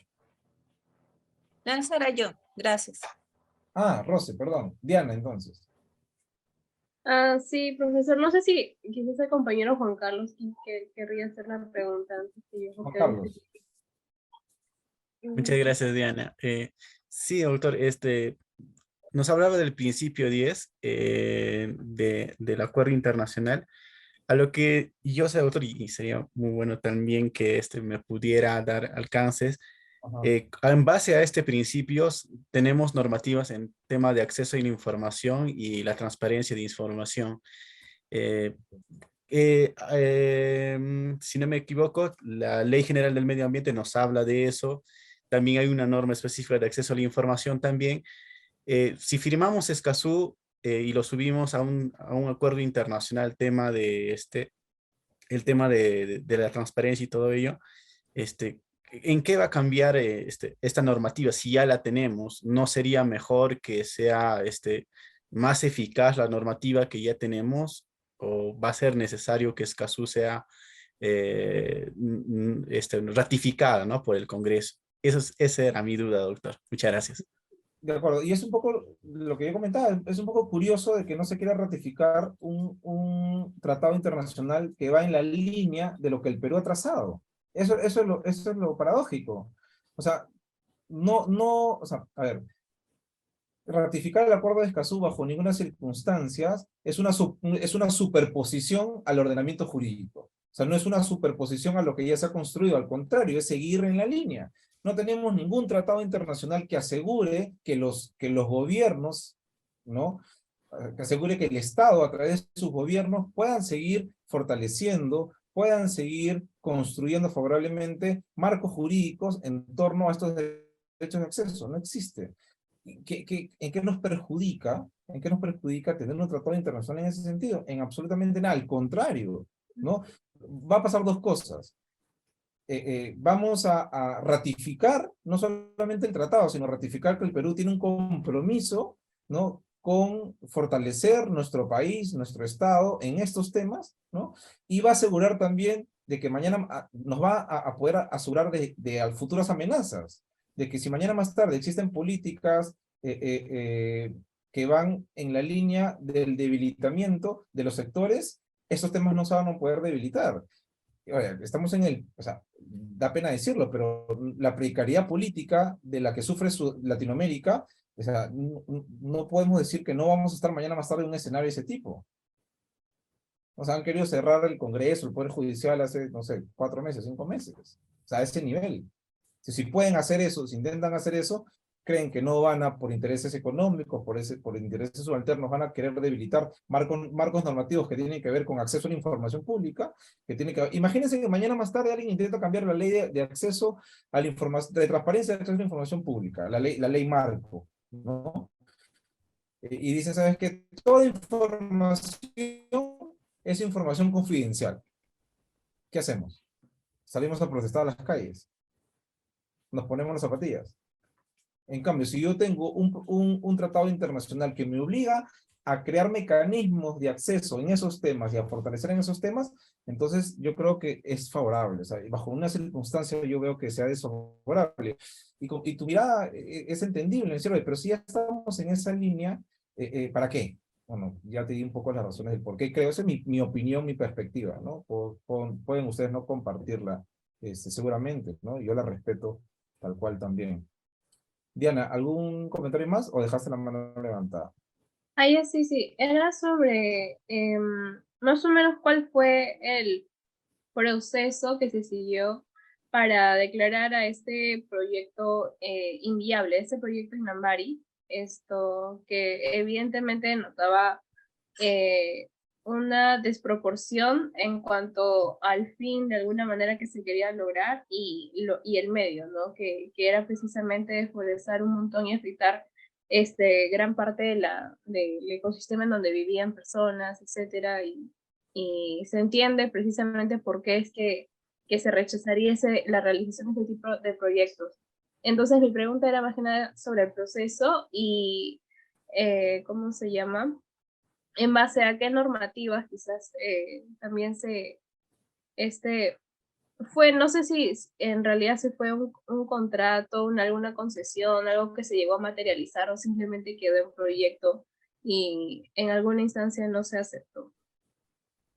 No me acuerdo el interín del procedimiento del proyecto, te mentiría, pero había un tema central que era el costo-beneficio, ¿no? Mucho costo y poco beneficio. O sea, tú lo has dicho, ¿no? O sea, deforestar cientos de hectáreas donde no solamente afectas bosques, sino los ecosistemas que se desarrollan en el bosque. O sea, ibas a desequilibrar un ecosistema, ¿no?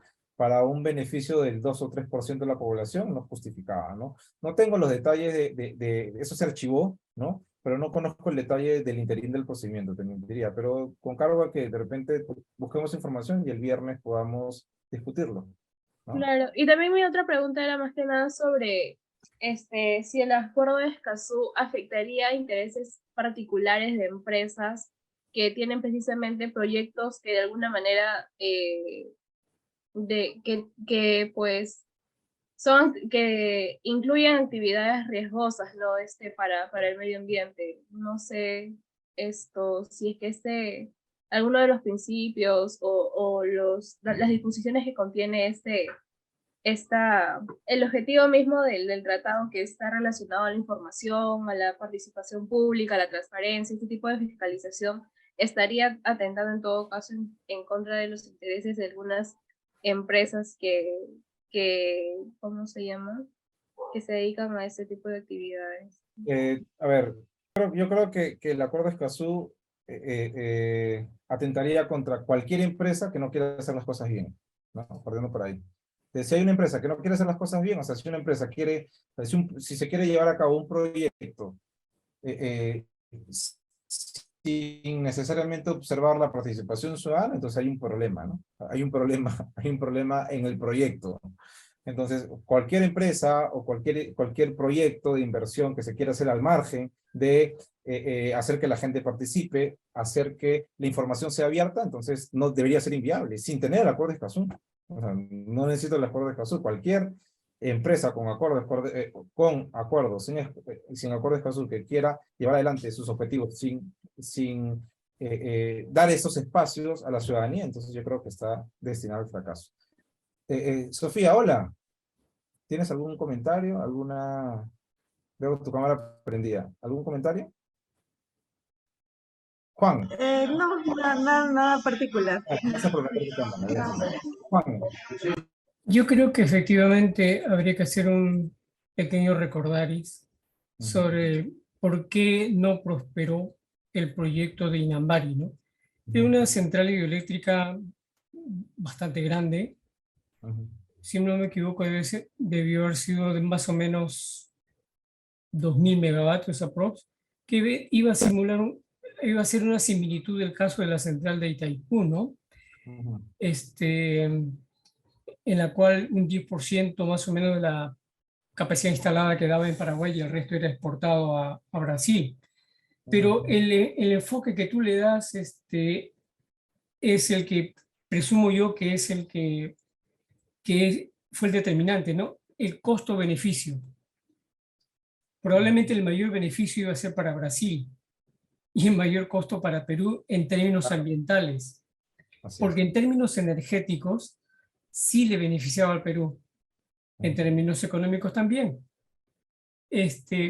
Pero este análisis que se hizo en su momento tiene que ser revisado, no revisado en el sentido desde el punto de vista legal, sino desde el punto de vista de la memoria, por cuanto el Perú está que crece cada vez más y va a necesitar cada vez más energía para sostener el desarrollo económico del país. Y las centrales hidroeléctricas que necesita son cada vez de mayor tamaño. Y es muy probable que necesitemos centrales hidroeléctricas, porque el Perú tiene un potencial de 60.000 megavatios y no se aprovecha ni el 10%. Así es.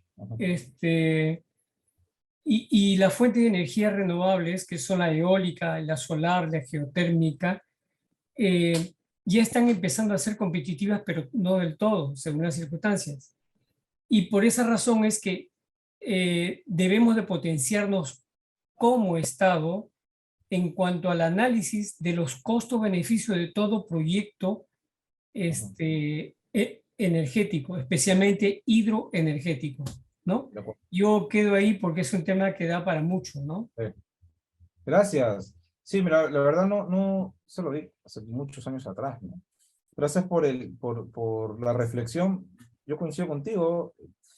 Y claro, desde el punto de vista de sostenibilidad, tenemos necesariamente que hacer un trabajo serio de los costos-beneficios ambientales y sociales, ¿no? Que pueden traer este tipo de proyectos, ¿no? Totalmente de acuerdo. Siguiendo con las diapositivas, a ver, ¿de qué habla el principio 10, ¿no? Toda persona deberá tener acceso adecuado a la información sobre el medio ambiente, a participar sobre los procesos de adopción de decisiones y al acceso efectivo a los procedimientos judiciales y administrativos, ¿no? Entre estos, el resarcimiento de daños y los recursos pertinentes, ¿sí? Ahí está lo que dice el principio 10, ¿no? Vamos a ampliar la pantalla porque... Ajá, genial. Bueno, esta es un poco la explicación de la línea de tiempo, ¿no? O sea, 20 años después, ¿no? Los países signatarios promovieron la Declaración de Río, ¿no?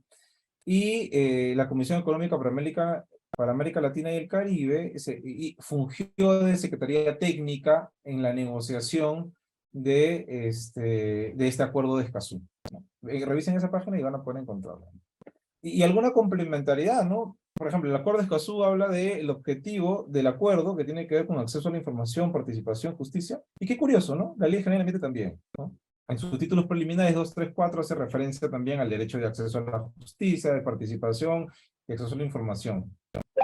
Ya hablando del acceso a la justicia ambiental como tal, yo les decía, este es el artículo 8 del acuerdo de Escazú, ya se los traje para que los que no lo van a revisar, pues.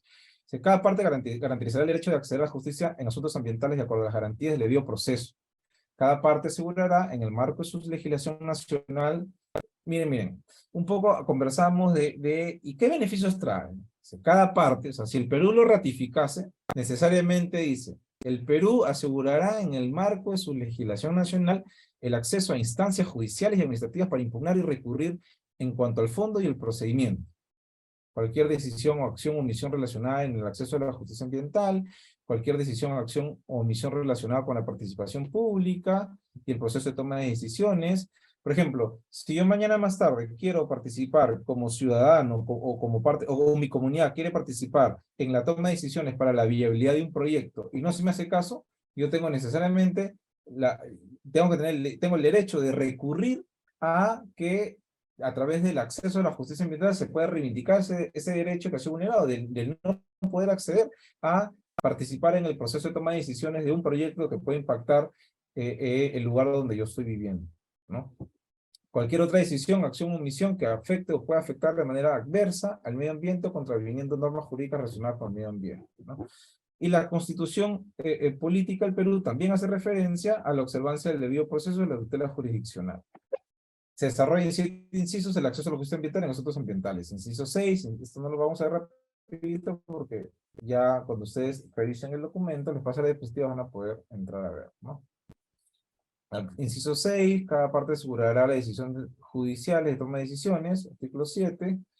¿Y cuáles serían las ventajas del acuerdo, no? El respeto a los principios de no regresión y soberanía permanente en los recursos naturales, se promoverá la implementación y mejoras para que se garantice y protejan los derechos de acceso, ¿no? Se garantizará el acceso a la información ambiental y el acceso a la participación pública será posible desde la etapa inicial del proceso de toma de decisión. El acuerdo de Escazú tiene que ver también con parte de los objetivos de desarrollo sostenible, el 16 que habla sobre la paz, justicia, instituciones sólidas. El acuerdo de Escazú coadyuva particularmente al objetivo de desarrollo sostenible 16 para promover sociedades pacíficas, facilitar el acceso a la justicia y fortalecer la democracia, garantizar el entorno seguro. Lo que está aquí en la parte izquierda de tiempo tiene que ver con la línea original, ¿no? Pero se las presento para... Es un gran resumen, ¿no? Un gran resumen que tiene que ver con temas de infracciones y delitos, temas de justicia ambiental, en 3 bloques, ¿no? Primeros pasos, un fortalecimiento de la gobernanza, unas mejoras normativas y un cambio de paradigma, ¿no? En los primeros pasos tenemos del 90 al 93, ya hablamos del Código de Medio Ambiente, la incorporación de delitos al Código Penal, o sea, el decreto legislativo 613, que es el Código del Medio Ambiente, incorpora dentro de su texto de conductas delictivas, ¿no? O sea, sanciones penales.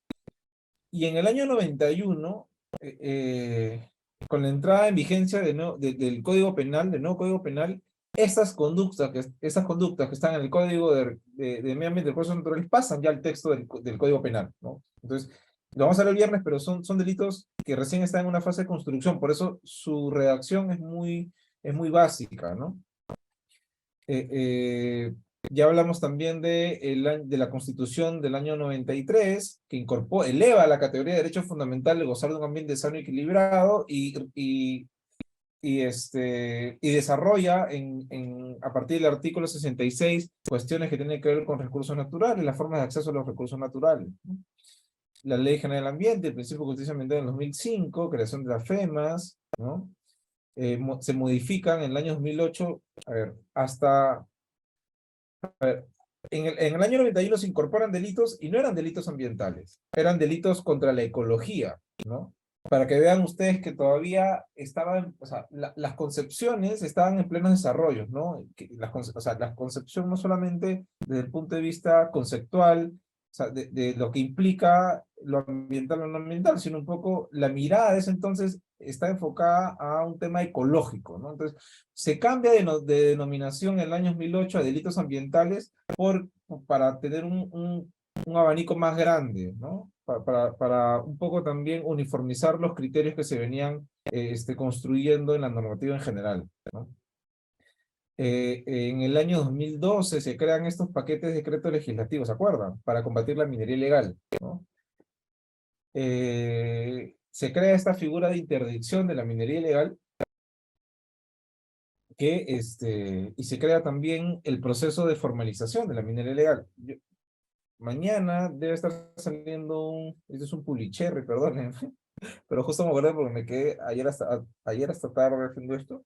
Me pidieron hacer un podcast sobre minería ilegal y hablo un poquito de la perversidad que es este proceso de formalización minera, ¿no? Miren, y vamos a quedarnos con el proceso de formalización minera y no hablar de delitos en este momento, porque el proceso de formalización minera ha fracasado, ¿no? Esa es mi perspectiva, mi opinión. No sé si alguien aquí trabaja en el Minan o es un minero informal de repente. Acá hay mineros en buena hora que se formen, ¿no? Mira, Manuel, estás hablando tontería. Pero el diseño del proceso de formalización, yo creo que fue bien intencionado, ¿no? Nadie pensó que en ese momento, que 10 años después, iba a ser una ventana de impunidad para seguir para seguir manteniendo a mineros que nunca van a poder ser formalizados, ¿no? Pero más allá de esto, yo creo que esto tiene que ver también con una mirada de gestión, de diseño de gestión pública, ¿no? Miren, los procesos de formalización son temporales, por eso es un proceso de formalización, ¿no? No son eternos. O sea, si un proceso de formalización es eterno, es decir, o sea, si está pensado para que se termine en 3 años y van 15 años y no acaba, es porque está mal. No hay que darle mucha vuelta, está mal. Ahí hay que corregir, ¿no? Bueno, se está intentando corregir con esta política, la nueva política de la ley MAPE, que está liderada por el Ministerio de Energía, que fue impulsado fuertemente desde el inicio del gobierno de Castillo, ¿no? Del fatídico gobierno de Castillo. Y tiene que ver con un tema de diseño de gestión pública, ¿no? O sea, ya ahorita ha fracasado, ya es una ventana de impunidad, ya hay que pensar en otra cosa. Pero se ha perdido tiempo, se ha perdido recursos y se sigue impactando los ecosistemas. Yo les preguntaría, a ver, ¿creen ustedes, con lo precario que son los gobiernos regionales, que los gobiernos regionales hoy por hoy fiscalizan a los sujetos en vía de formalización? Yo creo que no. Si tú pides el PLANEFA, que es el Plan Nacional, Plan Nacional de Fiscalización Ambiental, o Plan de Fiscalización Ambiental de los gobiernos regionales, se van a dar cuenta que dentro de su programación de fiscalización no se consideran a los mineros informales. Porque no sé quién les ha dicho que los mineros informales están excluidos de ser fiscalizados administrativamente. Y eso es un error. Eso es un error. Los mineros informales están exentos de ser perseguidos penalmente. Es decir, yo soy Manuel Zapata, yo soy un minero, me considero un minero informal, ¿no? Esta es mi declaración de compromisos, lo que era la declaración de compromisos, ahora creo que es una declaración jurada, no me acuerdo cómo se llama, ¿no? Esa es mi declaración, acá, porque no son chimos. Esta es mi declaración de compromiso. Y yo, ya sabes qué, como yo tengo esto, a mí el fiscal no me puede a mí perseguir penalmente por minería, por ejemplo. De acuerdo, entonces entendemos que no tiene sentido que el Estado te dé la zanahoria, es decir, construye un proceso de formalización para que te enmarques, cuando culmines, te reinsertes a la formalidad, es decir, y a partir de ahí puedas también ser fiscalizado con otro tipo de medidas, pero tampoco te fiscalicen administrativamente. Sabrá Dios cómo esos mineros informales están operando hoy día por día, ¿no? Sabrá Dios. Sabrá Dios. Nadie sabe, nadie conoce porque no se está fiscalizando. Y en ningún momento la norma la de no fiscalizar a los mineros en vía de formalización. Pero eso tiene que ver con diseño y que tiene que ver con justicia ambiental también, porque producto de la fiscalización administrativa se evaluará si será oportuno abrir procedimientos administrativos sancionadores. Las CEFAS tienen competencia para imponer sanciones. En el año 2012 se publicó el decreto legislativo 1101, no, 1101, o 1001, o 1100, ¿cómo es? Bueno, 1101, ¿ya? Y ese decreto legislativo 1101 daba medidas para fortalecer la fiscalización de la pequeña minería y minería artesanal. Y parte de sus infracciones está no contar con ningún tipo de instrumentos. También puede fiscalizar a aquel salvaje que quiere explotar o que está explotando un recurso natural al margen de la ley, sin observar absolutamente nada, ¿no? Y a la fecha no se da.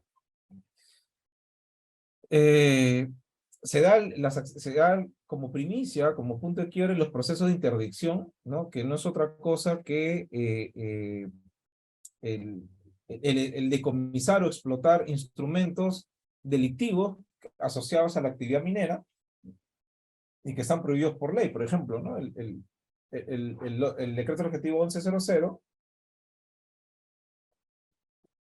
hace referencia, y hay un listado de maquinaria prohibida, por ejemplo. Están prohibidas las dragas, las balsas traca, las balsas gringo.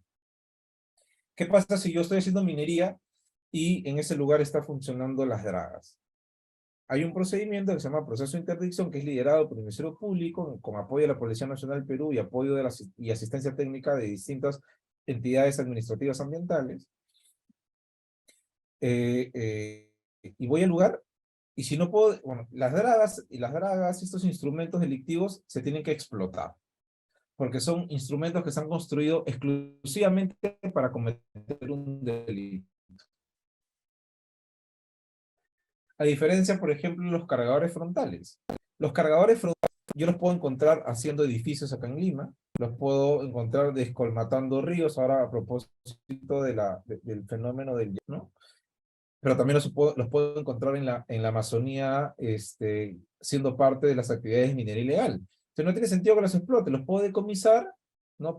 Pasan a propiedad del Estado y el Estado los puede regalar o los puede adjudicar a un gobierno regional, para que puedan hacer trabajos de cualquier otro tipo legales, ¿no? Diana, te escucho atentamente. Sí, profesor, acá justamente había una pregunta también que yo también tenía la misma duda, que es sobre la diferencia, o si es que existe en principio esa diferencia entre minería informal e ilegal. O ambas son igual, no son, ¿Cómo? o si ambas son indistintas. No. Sí hay diferencias, por supuesto que hay diferencias. Estoy de acuerdo con la diferencia entre minería informal y legal. La industria de equipos para la minería que desarrolla la minería crece y no hay control de la manera ilegal. Ya, ¿cómo se llama el pod? No sé cómo se va a llamar, pero el viernes va a salir mañana y el viernes se los puedo pasar en todo caso. Sabrá Dios qué nombre le pondrán.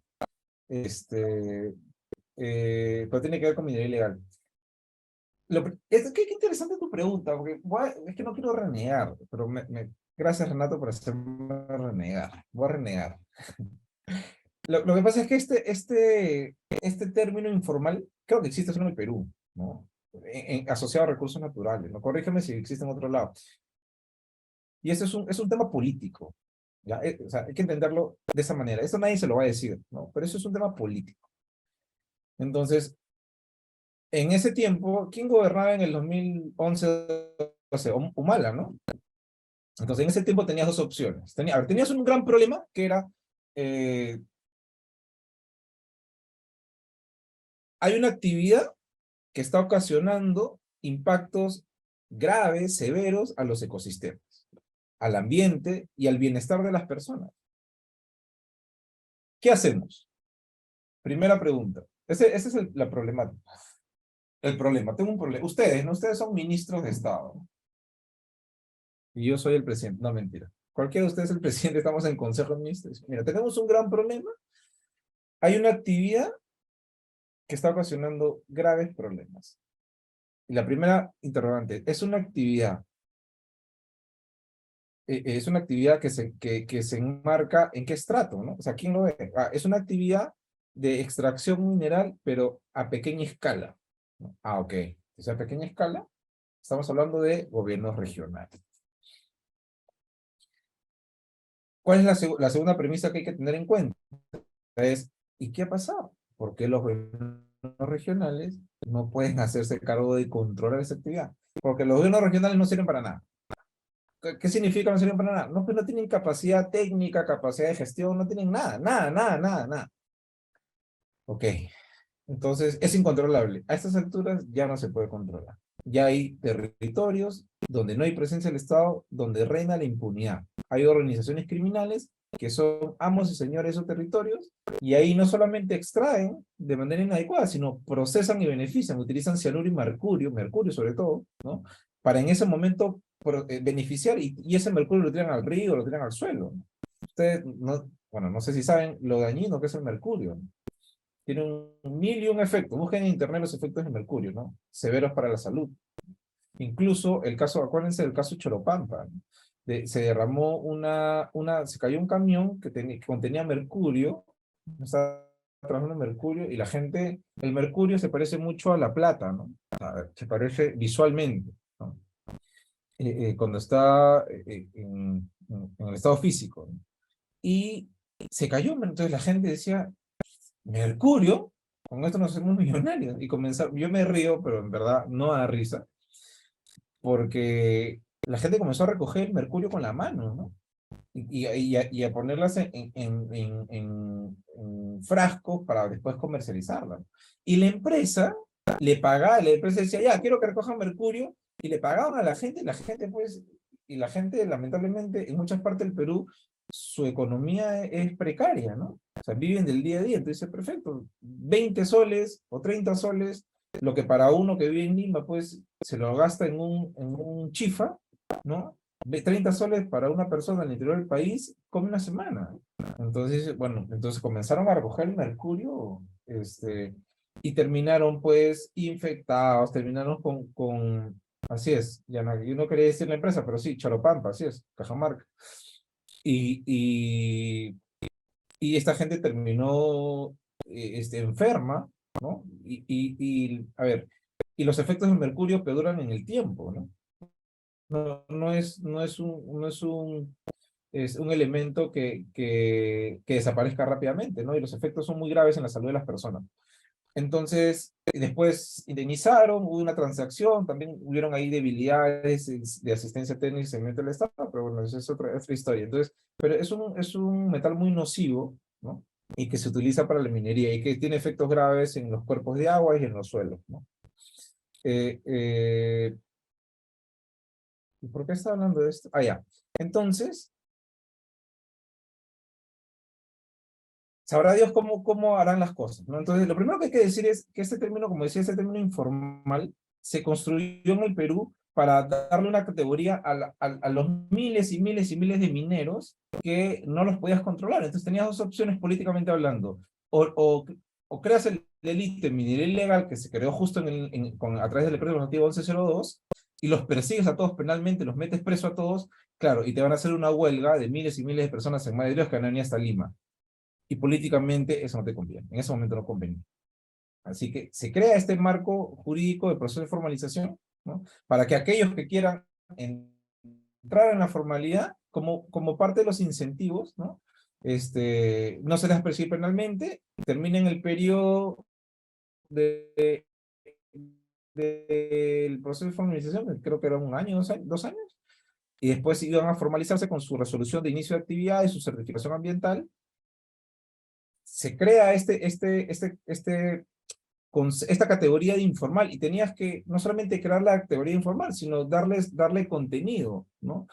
Y lo vamos a ver el viernes, pero se le da un contenido, entonces hay diferencias marcadas entre lo informal y lo ilegal. O sea, para mí no debería existir lo informal, ¿no? Debían ser todos ilegales. Pero bueno, ya existe, y las diferencias tienen que ver, diferencias territoriales, es decir, aquellos que, o sea, si tú estás realizando actividad minera en lugares prohibidos, como por ejemplo áreas naturales protegidas, eres ilegal propiamente dicho.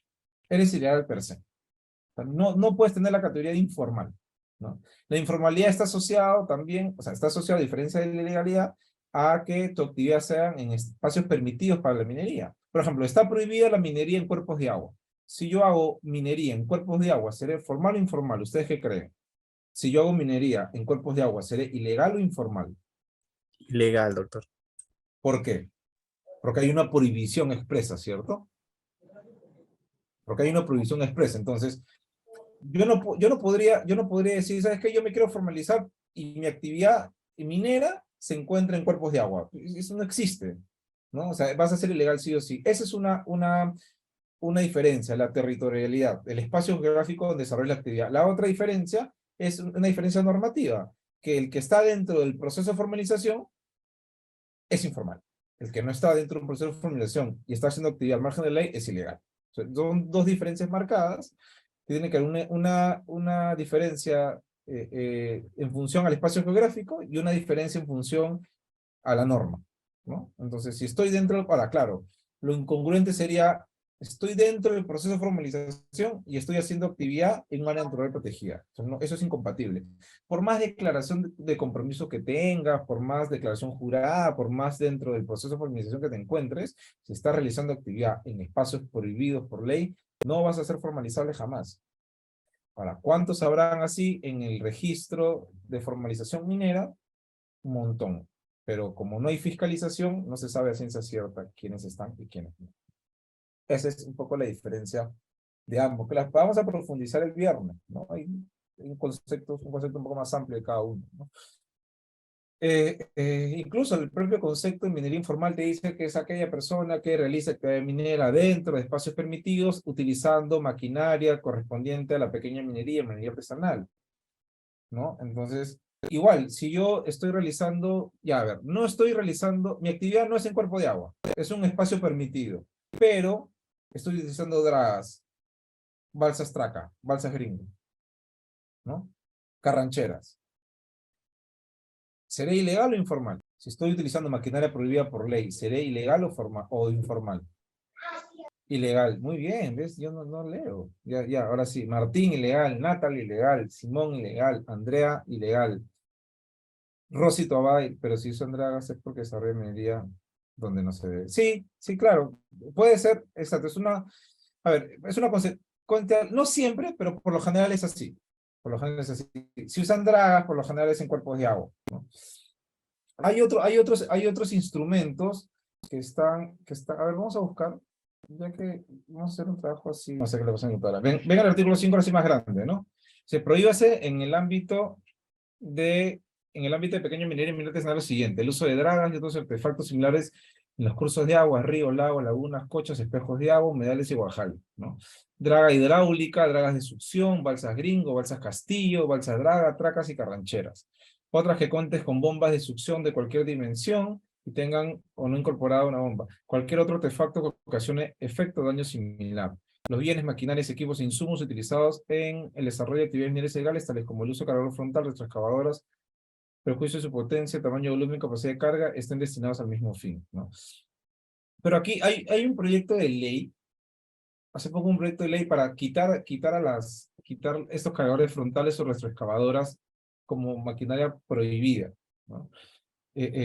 No pasó principalmente porque, si bien la interdicción está asociado a destruir a través de explosivos estas dragas, no necesariamente con los temas o con las maquinarias de cargadores frontales o excavadores tengo que destruirlas, basta con decomisarlas, como le digo, ¿no? Pero muchas veces, como se encuentran en lugares poco accesibles, mover esas maquinarias son gigantes, entonces se vuelve complicado, así que se destruyen igual, ¿no? Eso les quería mostrar para... Doctor, gracias. Doctor, solamente quería hacer un comentario respecto a lo que usted indica. Ajá. Comparto su opinión, doctor, en que debería desaparecer lo informal y solamente tener claro los conceptos de minería ilegal o minería formal. Porque, ¿qué pasa, doctor, en la práctica? Hemos podido evidenciar, doctor, que bajo la figura de mineros informales se disfrazan actividades ilegales, como por ejemplo, muchos de estas personas trabajan fuera del área declarada, Ajá. utilizan más maquinarias autorizadas. Entonces, bajo ese concepto, doctor, ¿no sería tan cierto que el minero informal está exento de responsabilidad penal? Porque, teniendo en consideración ya está fuera de las áreas autorizadas, consideramos que sí configuraría el tipo penal de minería ilegal, doctor. De acuerdo. Eso por un lado, doctor. Por Muy otro bien. lado, doctor, bueno, mucho se ha criticado, se reciben críticas, doctor, muy continuas, de que por qué motivos no se incauta o no se decomisa las maquinarias que son Yo no hablo fondos por de acá, intervención, local, estoy ocupada. debiendo ser pues el resultado Yo no le que se contestó nada. materialice en una donación Pero para que no te para el escriba uso más. de los gobiernos regionales o de alguna municipalidad o de alguna institución pública, doctor. Pero yo quisiera poner en consideración que existen muchas limitaciones, doctor. En la práctica, por ejemplo, se llega al lugar, muchas de estas maquinarias se encuentran sin llaves de contacto. Otro de los problemas es que no se cuenta con la logística para poder realizar el traslado. Entonces, nuevamente, doctor, entra a tallar lo que usted dice, el tema de coordinación institucional y la gestión pública para poder abordar y satisfacer de repente de una manera más adecuada este tipo de situaciones. Gracias. Gracias a ti. Sobre lo primero, o sea, no está exento de responsabilidad penal, lo que está exento es de persecución penal. Pero efectivamente, y acá tiene que ver lo siguiente, ¿no? Si esa persona está realizando minería en lugares prohibidos, ¿qué hace en el proceso de formalización? Ese es el tema. Evidentemente, tendría que haber un diagnóstico de quiénes se encuentran en esa situación y están dentro del proceso de formalización, para identificarlos y perseguirlos con todo, ¿no? Como se dice, ¿no? Entonces, estamos de acuerdo en eso. En lo segundo, y eso, tú has mencionado un tema interesante que tiene que ver con el fortalecimiento de la gobernanza. Y tiene que ver, por ejemplo, no, o sea, no podemos seguir como Estado, no podemos seguir queriendo que nuestras normas sean eficientes en su ejecución si no tenemos mecanismos para hacer seguimiento a la eficacia de ese instrumento, ¿no?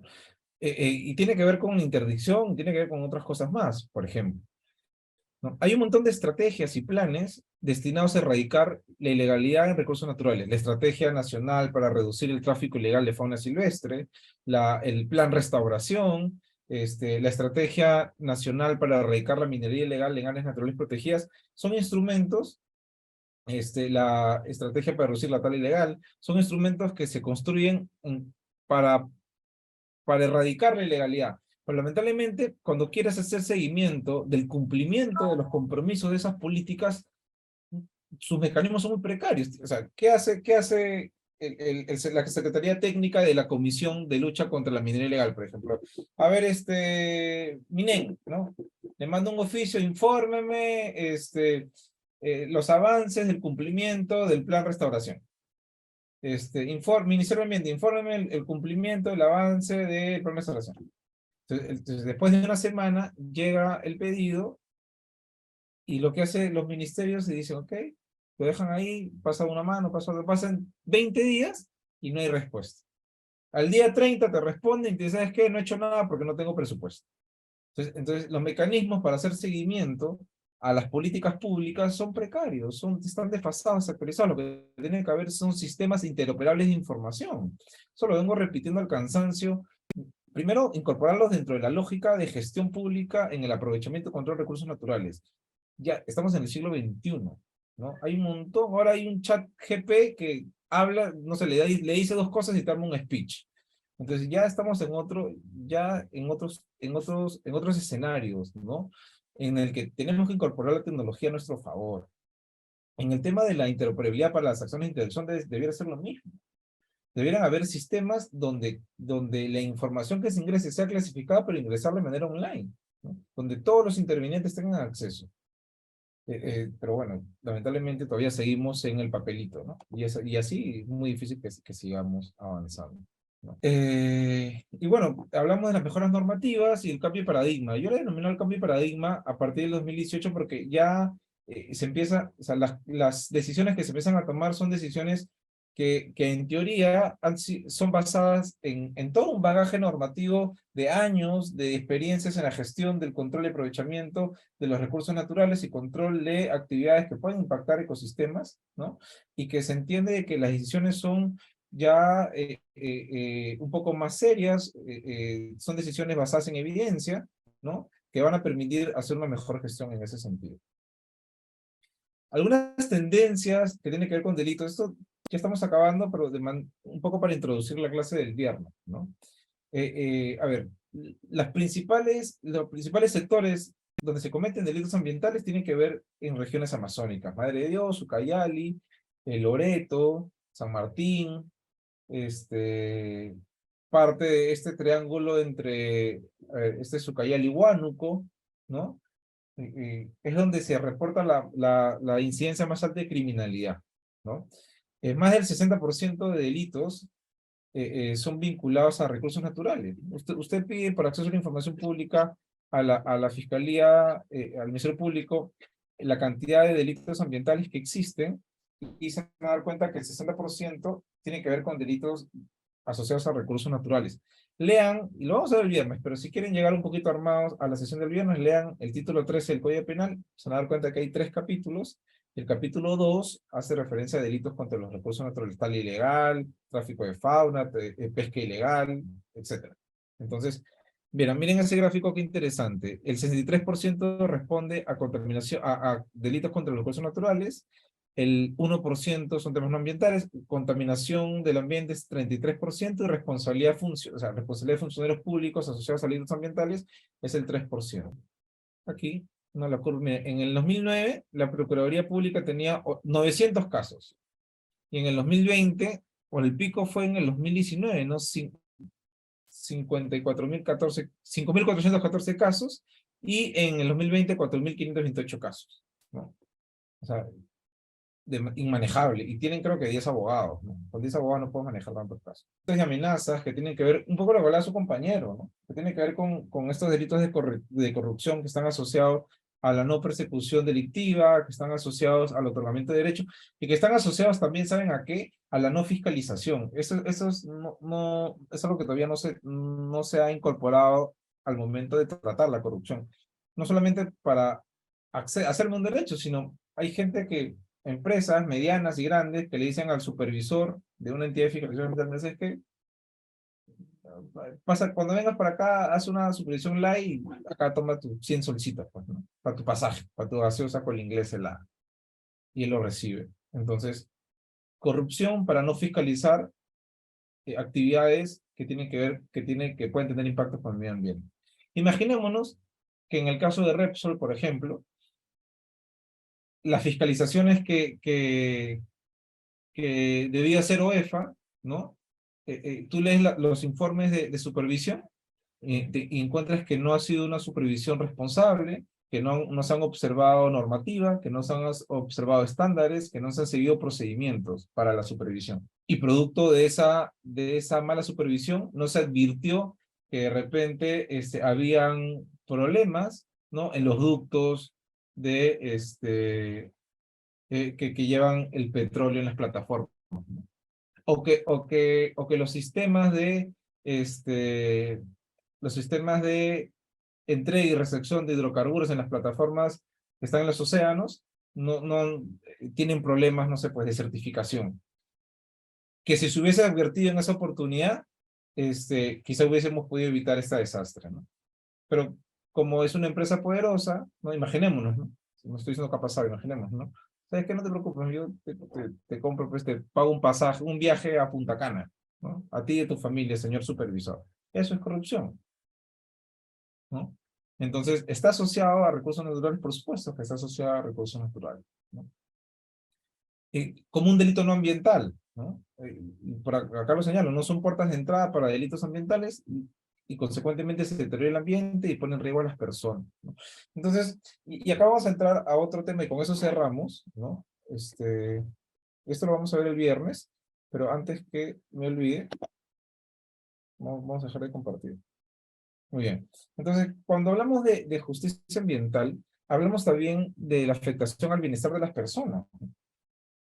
¿Y de qué personas? Bueno, en principio de todas las personas que disfrutamos de un ambiente sano y equilibrado, pero concretamente también de personas que dedican su vida, ¿no? A defender el territorio, a defender la tierra, a defender los recursos naturales, a defender la biodiversidad, ¿no? Que son denominados defensores ambientales. Los defensores ambientales es un grupo de defensores de derechos humanos. Y esto es interesante porque ustedes van viendo cómo van evolucionando las conciencias, ¿no? En el sentido de que antes era impensable señalar de que, era impensable sostener que una persona que defendía el medio ambiente podía ser considerado como un defensor de derechos humanos. Un defensor de las minorías, ya sean LGTBQ o minorías raciales, son considerados personas defensoras de derechos humanos. Las personas que defienden la libertad de expresión, por ejemplo, son personas defensoras de derechos humanos. Pero los defensores, y esta es una de las últimas incorporaciones, ¿no? Las personas que defienden el medio ambiente también son consideradas personas defensoras de derechos humanos. Por eso el Ministerio de Justicia construyó un mecanismo intersectorial de personas defensoras de derechos humanos, donde el 90% de la gente que solicita este mecanismo son defensores ambientales. Entonces, estas personas, en realidad sí, porque son derechos humanos. Muy bien. Estas personas se ven amenazadas, se ven amedrentadas, se ven violentadas en su derecho a la libertad, en su derecho a la libre expresión, en su derecho a resguardar la vida, el cuerpo y la salud, porque son asesinadas, porque son amenazadas, tanto física como psicológicamente, quizá no contra ellos, pero contra su familia, sus hijos, sus esposas, sus padres. ¿Y quiénes son los que los amenazan? Son organizaciones criminales que se quieren apoderar del territorio, principalmente.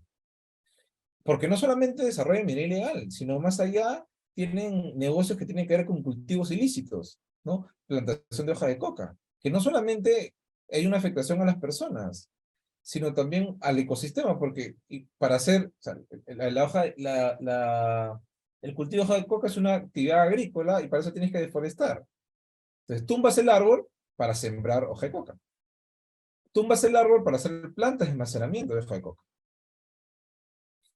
Y claro, y esos territorios están controlados por organizaciones criminales. Y la gente que vive ahí, a ver, y esto un poco lo reflexionaba ayer, y yo creo que los peruanos y peruanas le debemos a los defensores ambientales mucho, porque ellos nos defienden a nosotros, porque los recursos naturales es patrimonio de la nación, ¿no? Y si no ayudamos a protegerlos, entonces lo que vamos a lograr es que la gente que todavía se preocupa por defender estos ecosistemas no lo hagan por miedo o por temor, ¿no? Entonces se le debe bastante a estas personas y hay que protegerlas en ese sentido, porque su trabajo es valioso, su trabajo es tiene que ser reconocido a nivel nacional, ¿no? Pero que lamentablemente a la fecha no existen, o sea, hay esfuerzos estatales, pero no son suficientes, ¿no? Incluso se dice, aprovechando Smith, Vilcatoma, aprovechando el Brain, se dice que Ucayali es el nuevo Brain. O sea, porque ya hay presencia de mineros ilegales, ya hay presencia de organizaciones dedicadas al narcotráfico. Y hay pistas yo he tenido oportunidad de hablar con comandantes de la zona y se observan pistas clandestinas. ¿Y para qué son las pistas clandestinas? Para que las avionetas, son pistas que tienen muy poco metraje, aterrizan y se van, cargan y se van, ¿no? En Ucayali, ¿no? Por eso dicen que ese triángulo de Huánuco y Ucayali es hay mucha presencia de actividad de narcotráfico, ¿no? Entonces,